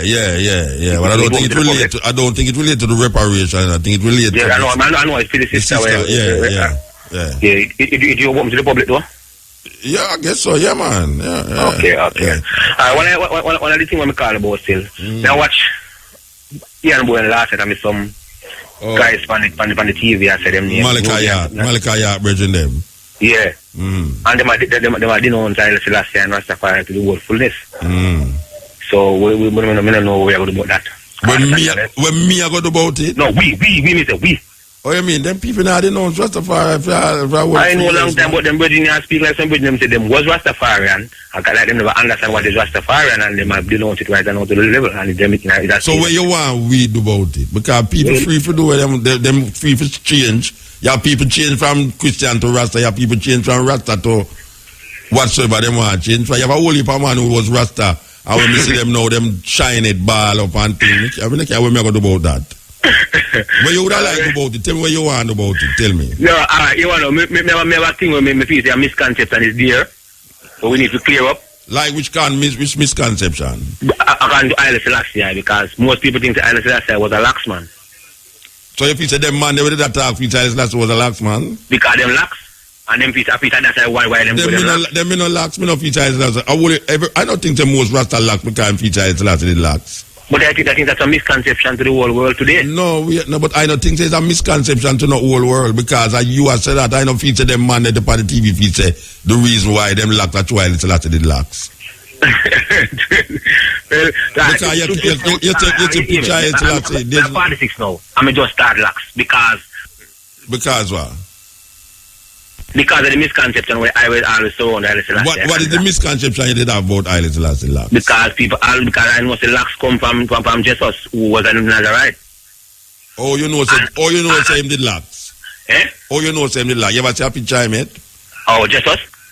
Yeah, no, the man who you call Jesus. Oh, you know say him did lax? Well, the scriptures can I describe the man still, so that's the scriptures say about him? Make you say him lax. What did the Bible say about Jesus? He was a Nazarite and he never cut him here. He was a Nazarite? Right, he was a Nazarite. Hold on, man. Which part of the Bible tell us that Jesus was a Nazarite? No, sir, Jesus. I don't know about Jesus. It's a Christ. He was a Nazarite. Yeah, which part of the Bible tell you say the Jesus Christ? Yeah, man, you read the scriptures, man. Which part? No, man, me ask you, which part of the Bible tell you that? Well, me can't quote the scripture exactly. Which part of the New Testament Christ in which part of the Bible in the New Testament tell you say Christ never cut him ear? Which part of the Bible tell you that? Man, you imagine things, you know. Yeah? Oh gosh, man, the man gone. The man gone. Oh gosh, man. I don't want to imagine something, you know. Which part of the Bible tell you say Christ or Jesus, whatever you want to call him, say him was a dreadlocks? I read of no such thing pertaining to Jesus. And I now change him name to no Jesus. Jesus, it no matter. The same concept. Anytime man talk about Jesus, I say Jesus just to make it sound like it's a different thing I talk about, but it's the same thing I talk about. Okay. Reparation is something now that is on the board. CARICOM, and we say it is a very important part of the Rastafari philosophy, reparation and repatriation, and we are glad to know that we have come this far, and we have a far way to go, and people who say Rasta now do nothing, only need to give you some money for you say that, because Rasta do enough things. Rasta is doing enough things. So all those people out there who, I mean, I can't call out some name, you know, but I don't want to call some name, but I'm going to wait till I see him again because I write an article in this journal. I talk about Rasta miss boat, and well, miss boat meaning say there's no things that him did expect of Rasta and it never happen. And him say, why it didn't have no relevance, Rasta don't have no relevance again. Well, I don't know how irrelevant I is, but I depend on the radio, you know, and I don't consider myself irrelevant. Because if I was irrelevant, the people, they wouldn't have me on the radio station for so long, projecting and portraying these concepts that I have been projecting and portraying. And it's not that nobody not listening, because you can hear that people is listening, because if nobody never listen, the people them who are advertisement, and I never put so much advertisement for this program here, that me can't get for talk. That we can't get for talk, that every time we start talking, it's advertisement we play. But really and truly, the reality of it is that there's no other radio program I know that have so much advertisement. So there must be something happening. Why so much advertisement upon this radio? Because it is the #1 radio program at this time in the night. Based upon them polls where them take. Cutting Edge after 20 odd years is #1 radio program on a Wednesday night. No matter where nobody wants to say. So people listening. So we're not irrelevant. I can't go over here some farmer Rastaman saying. I have to say farmer too, because I worry if a farmer Rasta about the place, you know. Believe me. So some things can make I laugh, and I'm not supposed to laugh, you know. Yes. Cutting Edge. Iel. Yes, Rasta. Island, Jamuta. Yeah, man. Yeah, man. Me I listen to the program with you and meet to them, man. Yeah, man. We're glad to you listen, man. I want great piece of conversation you had a while ago, me I tell you. All right. Give thanks. Yeah, man. So you say ones and ones who are African, we love what you say. Yes. And you see that thing they may talk about what about the West Indian thing. I want real that's upon the stepping razor. Upon the stepping razor. Yes, yeah. But West Indian. And you know ones and ones feel if you understand, if you know, say yes, we are African. Yeah, them free to say it. It's an internal lie that was set in our consciousness. And we keep regurgitating it and vomiting it up. We are drink vomit and I go on like a lemonade we are drink, you know? For real, man. Yeah. For real, man. I say tomorrow, I don't know if you could end that the same program where you meet say have a No, we can't do the same program again, man. No, sir, we can't go back but say the same program. We have to do a different for real. But you know what I mean? The consciousnly be for real. Yeah. We're glad to hear it still. We're glad to hear it. You understand? For real, man. For real. The program positive, man. Yeah, man. I tell you, let's continue. And tomorrow we are tuning to step in. Of course. Yes, no, little more. Blessed man, yeah? Yes. It's a serious thing. The relevance of Rastafari that people claim that because them see certain entities out there that do certain things, and because them see certain youth out there they will understand Rastafari upon a level, but them just say it because them really see something in it. Them start to say Rasta lose its relevance. We see them write these things. We see farmer people who was Rasta and claim Rasta shave off them head and now are right against Rasta.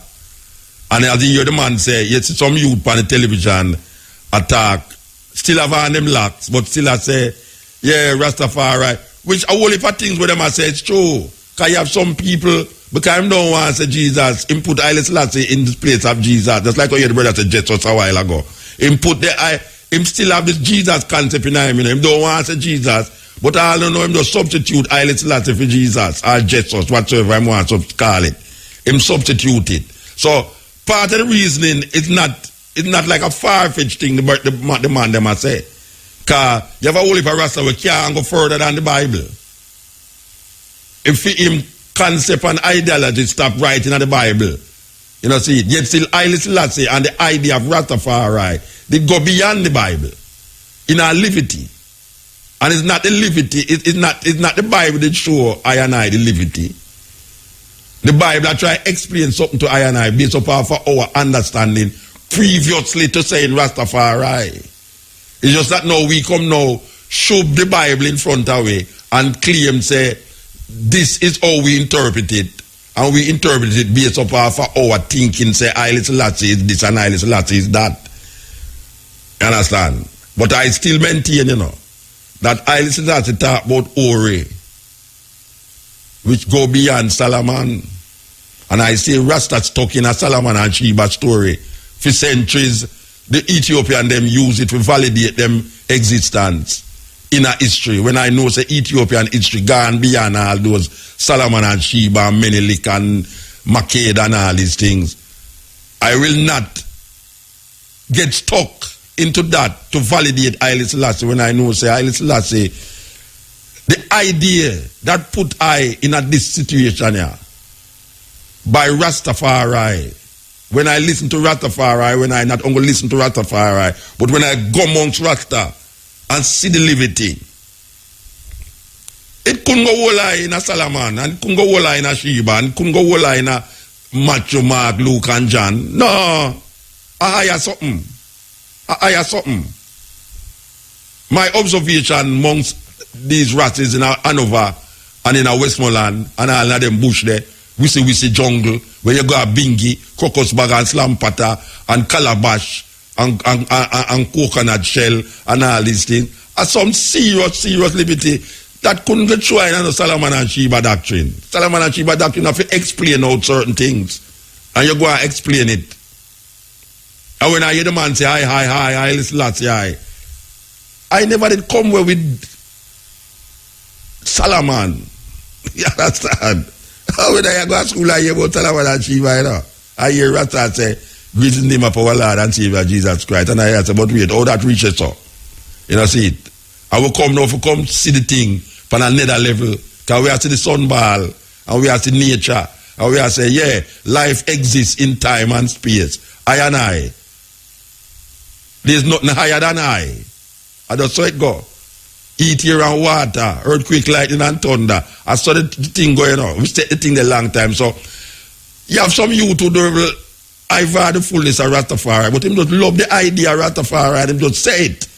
But in that time, him grew up in it, I just left it alone. Simple. So you have some man now, him go trim off him locks and do some other things now, and I come talk about Rasta lose relevance and look then now you see Rastafari is not like Rastafari first time. Rastafari can't be like first time.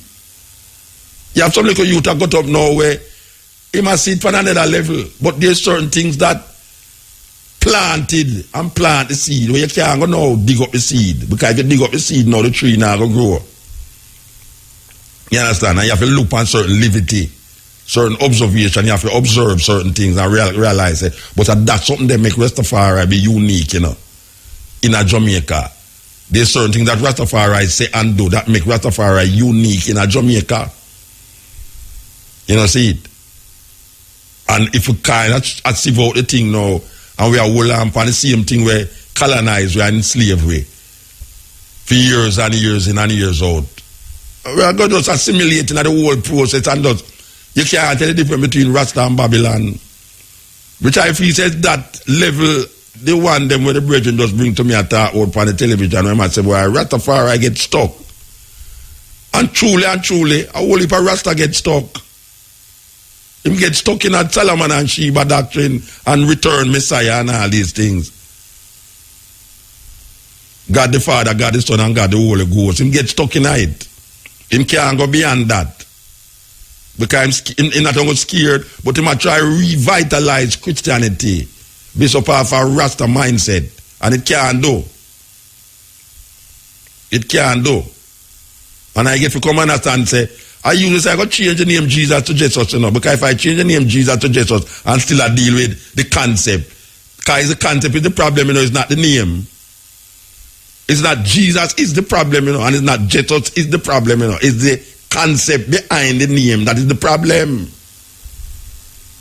You know, see, so if you still are all say Jesus walk on water and Jesus feed 5,000 people with 4 fish and 3 barley loaf, and if Jesus did dip and cross and anything, then it don't make no sense. I better just go and say Jesus. I just saw it go. I just better just go and say Jesus. Because you have a problem to nobody never name Jesus, nobody never name Jesus. The name come from certain with them I try interpret. And by the way, the translation of Yahshua is not Jesus. The translation of Yahshua is Joshua. For those of you who want to know. The translation in English of Yahshua is not Jesus. Jesus is a go round the corner thing. to Greek, to Roman, to Latin, and them come around the corner with it to make you feel say if them translate Joshua, it get Jesus. It's lie them telling. No go so.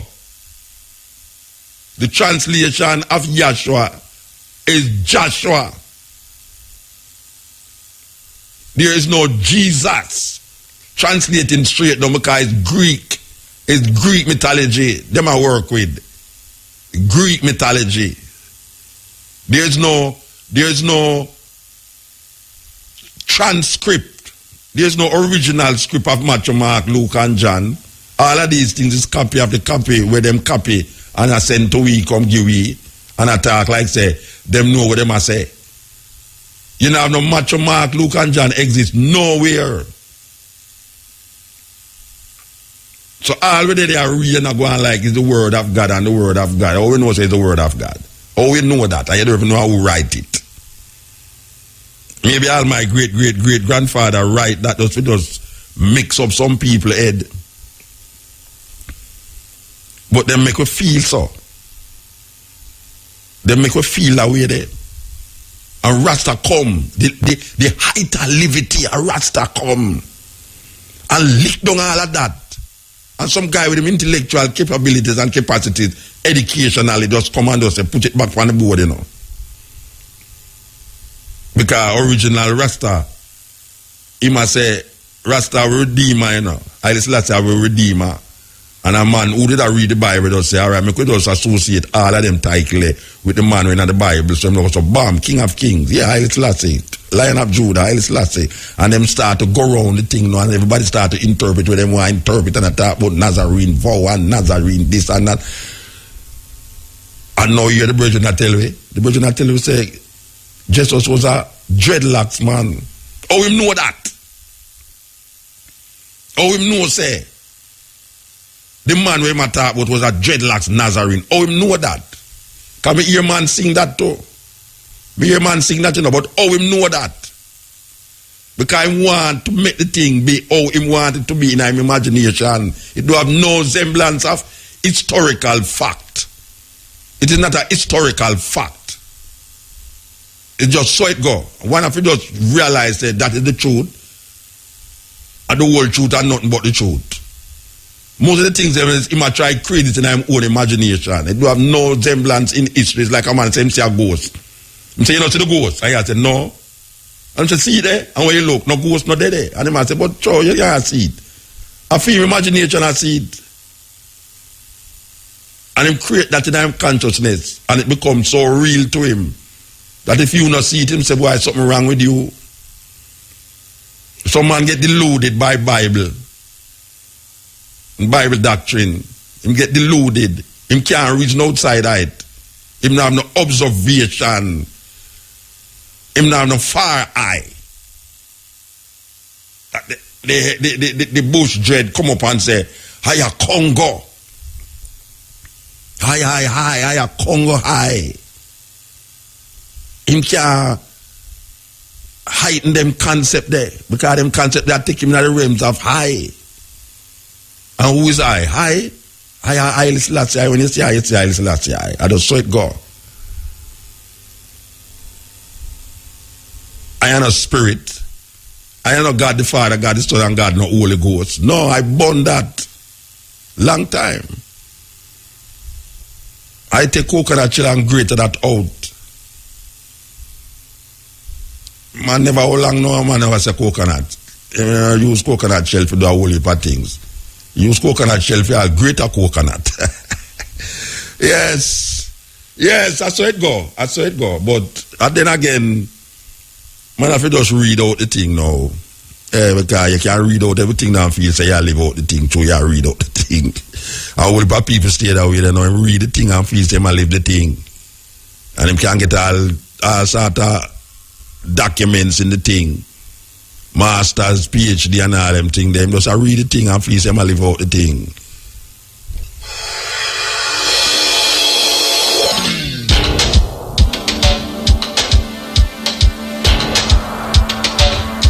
This is the cutting edge.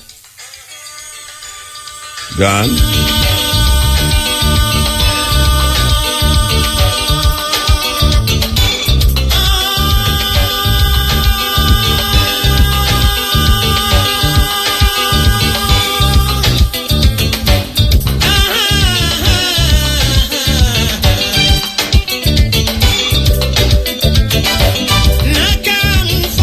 Boy, me I tell you, say it's a sad day when Rasta left the coconut behind him. Trust me.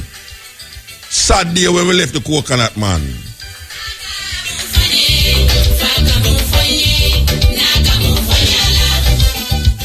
Let 2 have years here, what may I say? It might sound ridiculous, but go sit down and figure it out. It's a sad day when Rasta left the coconut.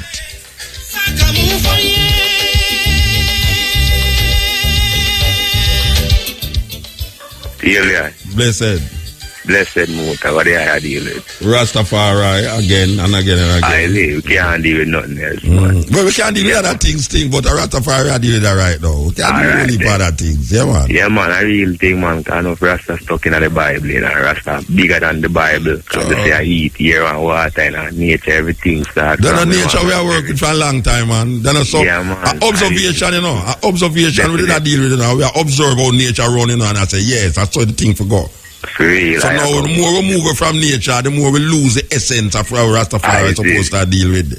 I see. Yeah, man. A good reason, man. I love the reason what the Empress give on the conference, man. Yeah, beautiful, yeah, beautiful. Yeah, man, a wonderful reason, man. Beautiful. But you know, say I made that thing too. Because even I check the whole thing from Marcus Garvey, you know. Marcus Garvey put it further than the political, you know. The real thing, she said you have to put it on a national level where the whole of the people them unite and get together. Yeah. And that's why Marcus Garvey deal with the Black Star Line. Star Line, yes. After observe him, you know, so the politician them now deal with so him have to deal with it. And then that she say, him want to go back to Africa too, him want the people them go Africa too.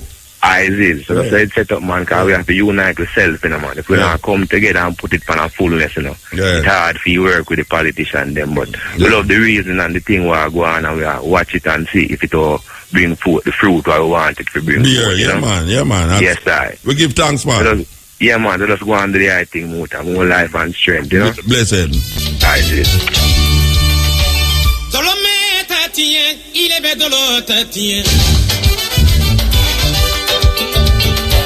EL.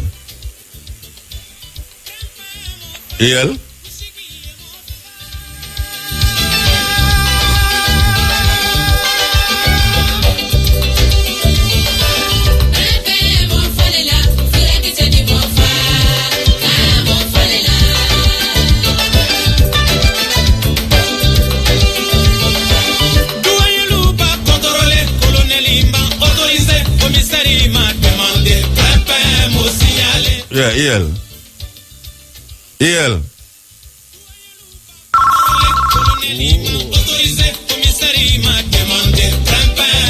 Yeah, EL Muta, well gone. There. There's a movie out there called Bullworth. Bullworth. I don't know if you see it. It's a whole show. Warren Beatty. It's about a senator who feels like him career finish.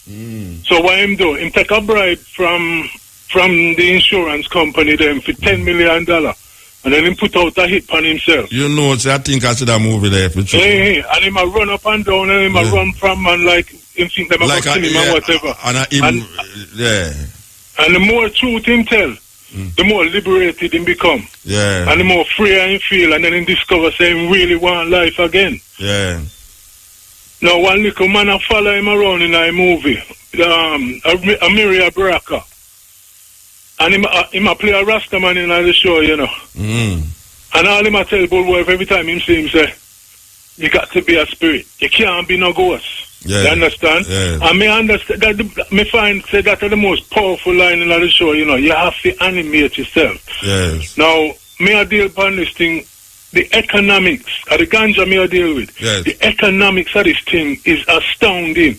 And what Rasta supposed to do now is a march on the road. We're supposed to be talking to soldiers, police. But Rasta did march about ganja already too, you know. No, but it's something that we have to show them how important it really is. It can change everybody's life. Yeah. And this is what I deal with, you know. And the people don't seem to understand. Economics is killing us now. But we show them that too, you know. We show them that, you know, brethren. No, well, we show them that, you know. If it means like we have to come together and farm and go to them and when the student ready, the teacher will appear again, you know, because we are say everything what that supposed to did say about that, they say already, and the people them now respond to it. So we can't not keep saying it, and we keep saying it. We are show them the benefits of marijuana, not just on a level of smoking, but how economically it can benefit we and them things. We keep saying then look how I 30 years ago Peter Tosh sing the tune legalize it. Then look how long he must say it. A long time I say it, good for this, good for that, good for that, this and that, and nobody now hear me. Hear but they not listen. Me feel say the key to this thing is to free the herb, and now we have the position for free the herb. We have to free the herb. It has to be the top thing for we prior. Me call, I go run out. You can't run out. All right, so wait a run go. Run it down, man. Run it down. Run it down. You say to run out. Run it down, man. we have to liberate the herb, yeah, Muta. We have to free the herb. And that's what we talk about. We have to free the herb, and no, it's a big thing. But as far as I can see, Jamaica, David, and Rastafari, the stone, are gonna lick down certain powers. Yeah, man. Give thanks, brethren. Give thanks. All right. Yeah, we hear some people that talk about Rasta and have no relevance. I'm mad. Them are mad when we hear them say. It's the whole relevance. When we see them write that. Because them go cut off. Global Rasta government. Because them cut off for them locks and start to assimilating at the same system where them did a fight against. Now them are say Rasta and no relevance. Well, the brainwashing thing are good against evil, yeah, man. Give thanks, brethren. Yes, sir. Yeah.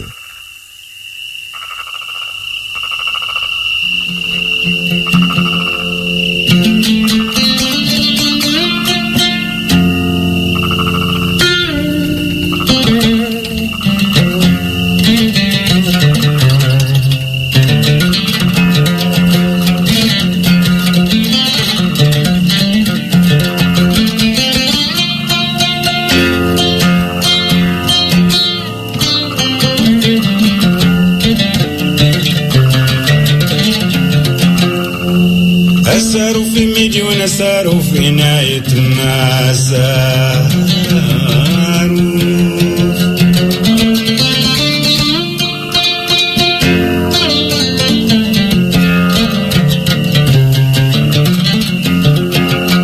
أسأل في مليون أسأل في نهاية النازار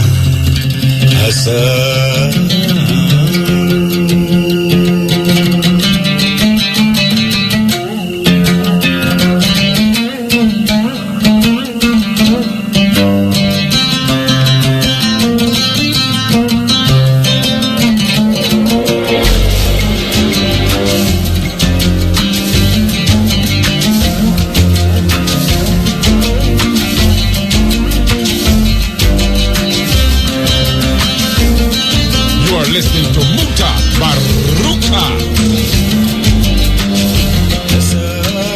Yes, cutting edge. Yeah. Blessed. Yeah, last week you touched a thing about how much people got killed in the space of 2 months. You mean by the stepping razor? Yeah. Oh yeah, we that say 40 people, 4 people a day. It gone up now though. Yeah, it gone up now to about 5. Man say if Marcus Garvey went for return, they would have killed him same way. I don't know, say. Who would have killed him? Me not think them would have killed him same way. Nobody Who the people have? Me not think the people that kill Marcus Garvey, man. Yeah, they kill him. They not kill him, yes. No, man. Why you think them would have killed Marcus Garvey today? Because they used to before your eyes say the people them just kill them one another. Yeah, but that don't mean them. Why they would have pinpoint Marcus Garvey if kill him? That may I say. Because right now Marcus Garvey would have a political party. Politicians not get killed in Jamaica, so why they would have kill him? Why they would have killed him? People don't kill politicians. Keeping up. We can't say, well then they kill Peter Tosh. No, but Marcus Garvey wasn't like a Peter Tosh. Then the man ain't fireman and stuff. No, I ain't not seen say them would have killed Marcus Garvey. If Marcus Garvey was alive today, I don't think them would have killed him. Yeah, man, they'd have killed him, man. They'd have killed him because there's so much ignorance and madness. No, but when I say All right, me not argue about it, but me not think that Marcus Garvey alive today, they would have killed him. Yeah, man. Yeah, me believe so. Me believe so. Okay, all right, sir. Well, me can't take away your belief from you. Believe so. So, more of you say, if Marcus Garvey was an avid reader, AVID, a man who was really to the point of greedy with reading, just eager, just because until you know the philosophy and opinion. Yeah, you must read. Already instead of about stop, you must read, yes. So you can say, well, then the man was very knowledgeable about many things. Well, if you read the philosophy and opinions, you would say he was knowledgeable about many things. Yeah. So you can say he's desperately trying to say something when he said, if you have a little change, you must spend it on a book. Get this, because a lot of treasures in a book. Yes. So we now have to say, well then, you know, sit in a temple, seated in this temple, this human temple. What are we really doing to address that? Address what? The reading thing. Well, because more people. We have a problem. We have a problem with the youth them having hard time in a school, dropping out and just playing. No, like to read or discover things. Yeah, because them have other things that take up them brains, you know. For instance, now me sit down here, so now me I look on the TV and appear dancing and music thing I come up on the TV them over there, and the youth them still for those watch that. So when you pass through and you see the ignorance, the madness and the confusion, the negative vibration, you can say definitely there's something lacking. Yes. A consciousness, a knowledge of self. So you think you can revive that? The only way we can revive that, you have to look in yourself when you smoke or you drink and say, well then, something is missing, and apply yourself to some form of study. Yes, definitely. There's no other way you can do this, because you are high intelligence. Yeah. And if you do not address this, you will keep repeating the same madness and confusion on and on and on and on and on and on. Yeah. The reason why I'm saying this, because, as I said before, in the pages of books, there are many treasures, wonderful treasures, small ones, big ones. Yes. So that's why I'm desperately trying to make a connection. Yes, I agree with you, man. You know? I agree so with you. It's really painful to see that in this time, the man him not see it. It's just painful, man. Painful. You don't see it. Alright, me want to drop two books. Destiny of Souls. Journey of Souls by Michael Newton. These are two wonderful books. One day me stop in a dentist's office, and the woman said to me, say, that's the mandate, that's the mandate. Are you? He said, what? You are the one that gave me that book. I said, what kind of book? The woman said, The Journey of Souls. Yeah, that was a wonderful book, man. Me have to pat myself on the back, man. Yeah. I feel so good. I say, she make my day, man. Yeah. You see? So, I'm desperately crying out to you, black man, woman. Yeah. I have a consciousness. I have a sense of purpose. I know why I'm here. Know why I'm here. May I just come to eat and drink and go to the bathroom and why I'm here. May I just come to eat and drink and go to the bathroom and that's it. I know why I'm here, and I'm desperately pleading with you. Me not come to waste time, see a condition and just go back and then look back with regret. I'm crying out to you, black man, woman, desperately crying out to you. You cannot be seated in this temple, this high-tech instrument, and don't apply yourself to study. God, man. All right, we hear the passion, brethren. Give thanks to you, Yeah. you know? We hear the passion. All right. Yeah, man. Yeah, blessed. Give thanks. Yeah, the brethren passionately talk about study and reading. And I think that is really what affect black people, really. Because them say if you want to hide something from black people, you put it in a book. It's a weird philosophy that if you want to hide something from black people, you put it in a book. Because black people don't read. Remember my granny used to hide money in a Bible. And my granny had one of the biggest Bible there. My granny have one Bible there where, trust me man, you have pure naked white people you see in a heaven. And them some little white thing wrap around there. Pure naked people you see in them Bible there. The picture them. Some muscular man like them live weight. I fly up to the sky and all them way there without clothes. Well, she put them thing there in the money in the Bible. And when we had checked say she not no money, she just say, go up on the road, go buy a Q flask for me. And she said, go outside, go do something. And when you go outside and come back, she have the money in her hand. But guess what? Eventually we start to know sign of the Bible she put it. Because she knows that we not going to go trouble in the Bible. Well, we are telling you, say, enough things them hide in the books. Them all hide it in the library. And tell pure lie and put it in the library there, so now. And them bury it in the library and we go dig it up now, come realize it. But a pure lie, them are telling her these things, I know. And they will come say, all right, them book there, now go work for we. And that book over here, so go work for we. And come out of the superstition. Because more time you have no information, you got no superstition, you know. The more information you have, is the more you will be inspired. It's information lead to inspiration. Because if you don't have no information, you will not be inspired enough. You will start to lean on superstitious nature. You'll become superstitious. People who lack information is very superstitious. So a lot of things that is easily explained, instead of them investigated because of information that them have, because them do have the information, them give it up to some superstition. And people can buy them out and sell them out at the whims. It's a serious thing.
To give thanks to the moment and the time and the energy. We're there with you every Wednesday from 10 to 2, and then we'll come back again with the stepping razor from 2 for 5:45. We hope you will stay tuned to what we have to offer in the day. You understand? It's all about the energy. It's all about what we have to give the people and what the people decide that they will take in and take from the program. Because we try our best. You know, we always say, if you don't believe what we are saying, go investigate it for yourself. Then you can come to say, boy, I'm not go so, and then we will have a conversation. Or then I will go and investigate it for myself based upon where you tell me, say, you get the information from. Like when the brethren say, Christ is a dreadlocks, Nazarene. I really want to find out where I get the information from. It's not that I say, nothing.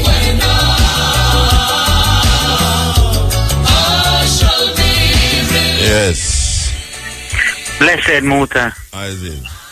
Haile Selassie, Jah. Rastafari. I say me hold on to that call for 20 minutes. You hold it for 20 minutes? 20 minutes. Then me not see the lighter flash, man. I never see no lighter flash. You see that man never just talk to you last man. Operator must have sleep, man. Me say me talk to me only call from before the man start talking to you, you know. You see, and then when the man start talking, you know, me hang up and then me call back, you know. You have no credit, man. No, I just want to talk to you still. I still in a find a coffee tea still. A little rest of you today still. Read my Bible all the while. But what me I say? A long time I don't read the Bible again still because I don't believe in this Jesus and this God thing. I try to put in my input in my mind and people them. It's reparation thing. Because we want reparation still. But how we get reparation when every day we still talk about this God, this Jesus, this devil? Yeah, well, that have nothing to do with reparation. Yeah, but in mind, people, they must stray out when me I say, no, this Jesus concept, this, yeah, but this Bible concept. But that have nothing to do with no reparation. You don't know what reparation mean? Repair. So we want repair in mind them. No, I know that them are talk about just now. Them are deal with just like how the planters them get. You may understand, see some like they want back some money and some yellow tape where then it splash pan them and them want a whole heap of things. But it not have nothing to do with Jesus. So you get Jesus mixed up in that. Let me tell you now, me see so now, the mind of the people where this tree, where the African mind, the European mind is a Jesus mind. You get what me I say now? The white man mind where them give you a mind. They make your mind then. That mind where they make. Me understand. In the eye and eye. It's a Jesus mind. It's a Jesus concept. A God mind. A God mind. Where spiritual. No, repeat that again. Me hear what you say. We don't want that mind. We want our own mind, my brother. So we have our own mind. So but how we get to think our own now, the African way where then they done straight that already. I talk about in a reparation too. You are talking about that too? Yeah, we are like that we had tonight too, man. They get rid of them Bible out of our country. Only things you want at the night. The only things. Yeah, man. We want them Bible out of our country, man. And them churches, man. Them churches here play. So you suggest so we get that out of the country? Tell me, you get suggested? Boy, I don't know how Rastafari. I know me alone, you know, because Rastafari, you know. Maybe we should have left the country and left the Bible and the church with them. Oh, if you left me, I go back to the yard, really. But if you go back to the yard, you're going to see more right. More church. I never call it Jesus Christus. Yeah, see, everybody I get the same name. See, all the different name I get now. I listen last year. So what we are going to do? What we are going to do, brother? We are do, man. You hear the data talk about it, man. We are do what you do. That you add some things on it, but I don't understand where you add on it. No, man, I can't set my mind where I want. You sit down too long, man. You have to get up and jump up now because you sit down and listen to cutting edge from about 10 o'clock. After 10 o'clock, I listen to cutting edge in a motor. Then that me I say, man. At 20 a day, I listen to cutting edge in a. Yes, so cutting edge bill me. Yeah, but when I say no, but cutting edge not bill you for tell you, say, boy, reparation now, I have to get out Bible out of country and all them stuff. No, man, to repair the mind, as I said, the mind, where the African mind, back. Yeah, man, that's not true, man. But I say, you can get back your mind, you know. You can't matter where.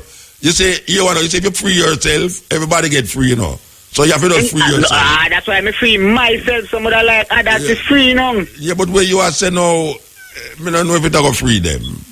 I say, I wonder how it will free them because.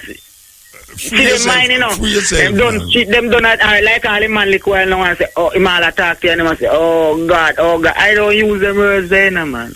Yeah, I understand. Sometimes we get slip up and use it too. Yeah, me talk about man, them all slip up and use it. And instead of them to say, find something to say, glorify life and all them way there, Mother Earth and Father Nature. And you get what me I say?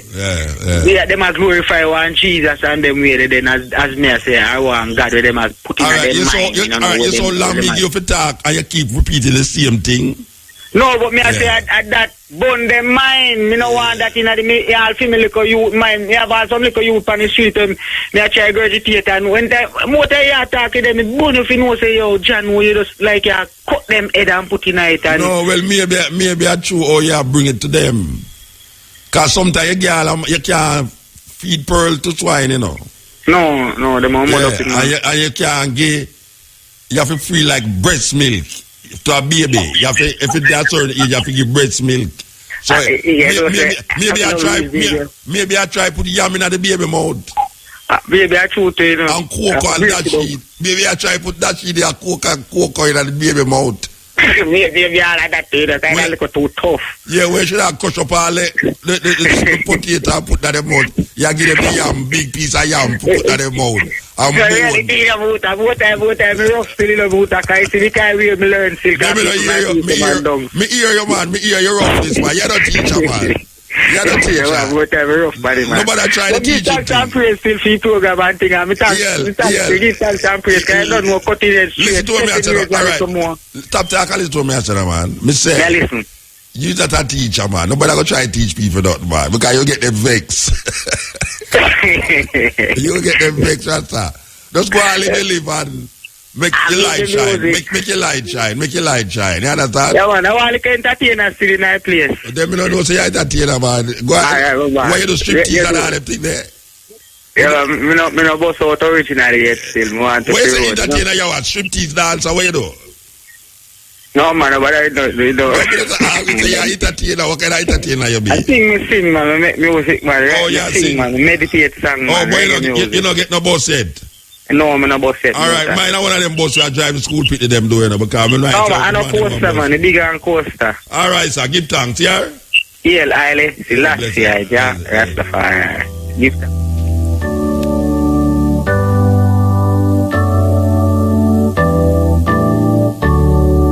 They say everything can be replaced. Every distance is not near. So I remember everything.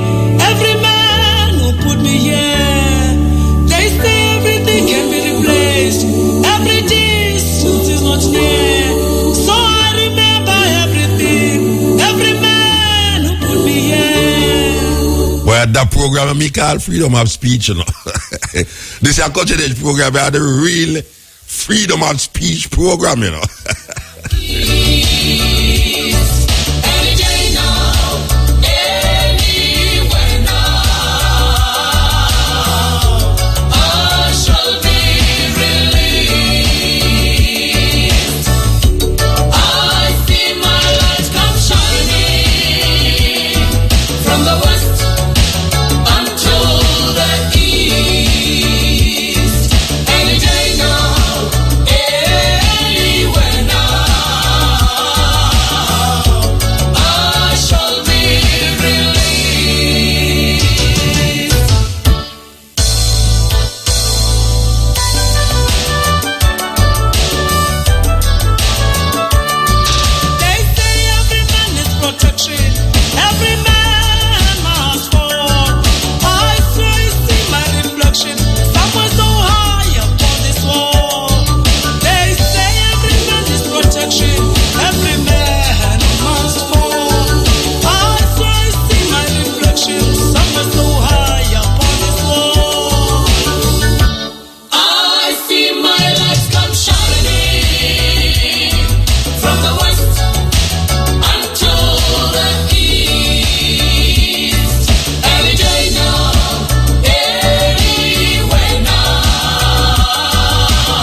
Shall be released. This is the cutting edge, yes.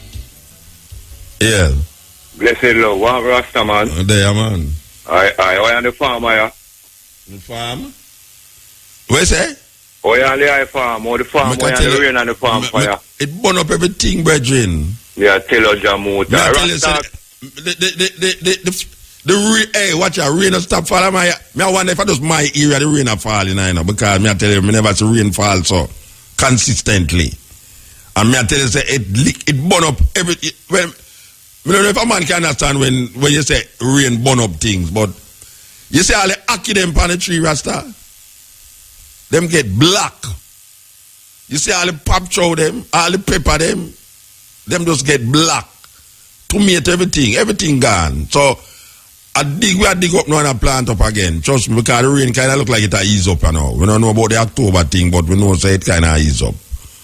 Terrible thing, man. Him gone too, you know. Yeah, I tell him, say, yeah, it weird. It weird.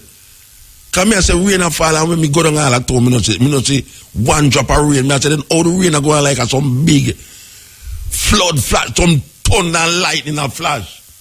I me drive and lift me yard and go down half a tree and me not see no rain. I say, but wait, this is where I go on so. And every day it a fall. I'm going to look for my things and I see everything gone. And it no wash away. It just dip on the tree, just burn up, just black. So we start over now. This week we start over. Trust me. We're going to go sweeter than we go for the first time. You know? Yes. Yeah, because me have a bridge that help me and so now, and yes, we're going to work it out different now. Vegetable like worries. Yes, that's how it go. We not give up on that. That's how we stay.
From the Calabash, you know, the Calabash restaurant again, you know. We used to she gone for some studies and all him thing there. So we want to heal you up. Yes, Sister Kayan, yes. We want to heal up the brethren from Calabash restaurant. We have to heal them up. We have to heal up all the cook too. We don't even know the cook name. We want to heal up my brethren and some rats from me hungry. Trust me. Me hungry and some rats. So you know, man, and some rats around there. I'm going to love you when people call him and some rats, you know. But yes, it's stuck. You can't get out that name there again. Trust me, when the lady them come in, them say, "Wow, I'm not dread there handsome, man." Yeah. Why you love the Kushite cuisine restaurant? Yes. We see the rest. Why you love Donovan with the new Food of Your Life restaurant on Eastwood Park Road, and we say the rest of them are moving in the right direction. Yes, I saw it for go. We are moving in the right direction. The thing that our culture is where we must live off of. Our culture, we must live off of it. You know, see it? We must not live a certain culture and then go do something else. And we see the rest of them open some nice vegetarian restaurant. We will see Ashanti open back to, yes. We will see Ashanti have a health food store now. We want you to all of them places now, because Rasta own business places, those. We don't bow to certain things. We give thanks for that. Because you have some Rasta now open a bar, rum bar and all. I get away the Rasta, believe you, you know. But I say a man can't go in that business and do whatever do the Rasta, but I mean, you know, it kind of weird for me. If I say a Rasta on all the road that sell cigarette, you know what I mean? To me, it look weird. I don't know if you're next man, but I don't like see. I don't feel say Rasta should have the higher than that. We should make Babylon make it stoop so low that them have where sell cigarette. You understand? I just saw me see it. I don't know about the next man. I saw me see it.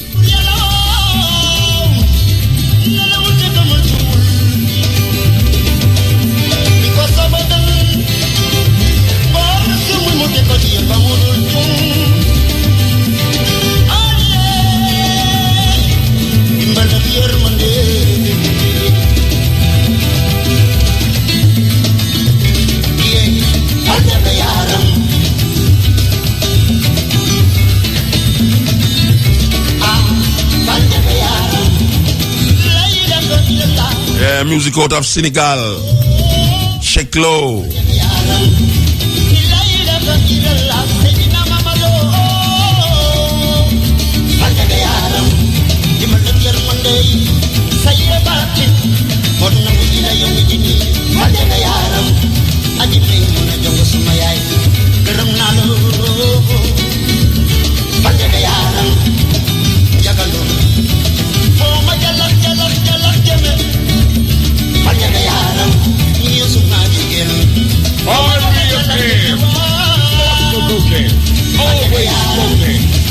Lyrics like a bazooka.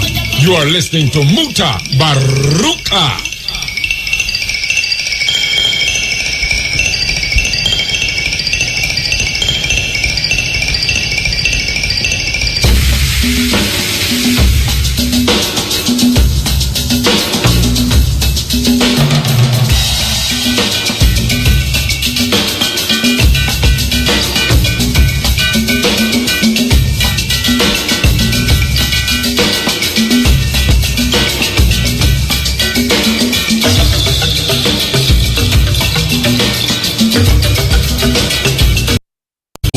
From 10 to 2, and they will come back again with the stepping razor from 2 for 5:45. We hope you will stay tuned to what we have to offer in the day.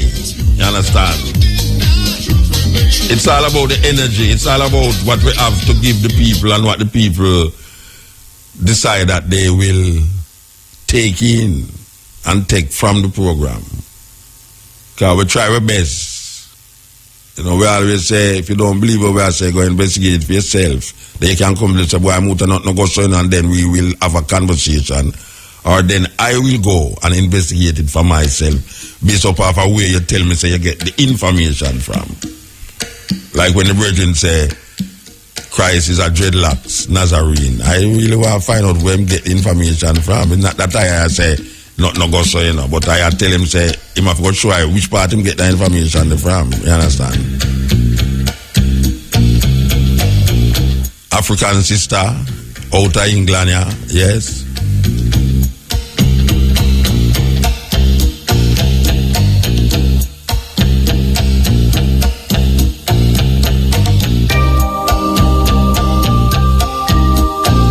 This is the cutting edge.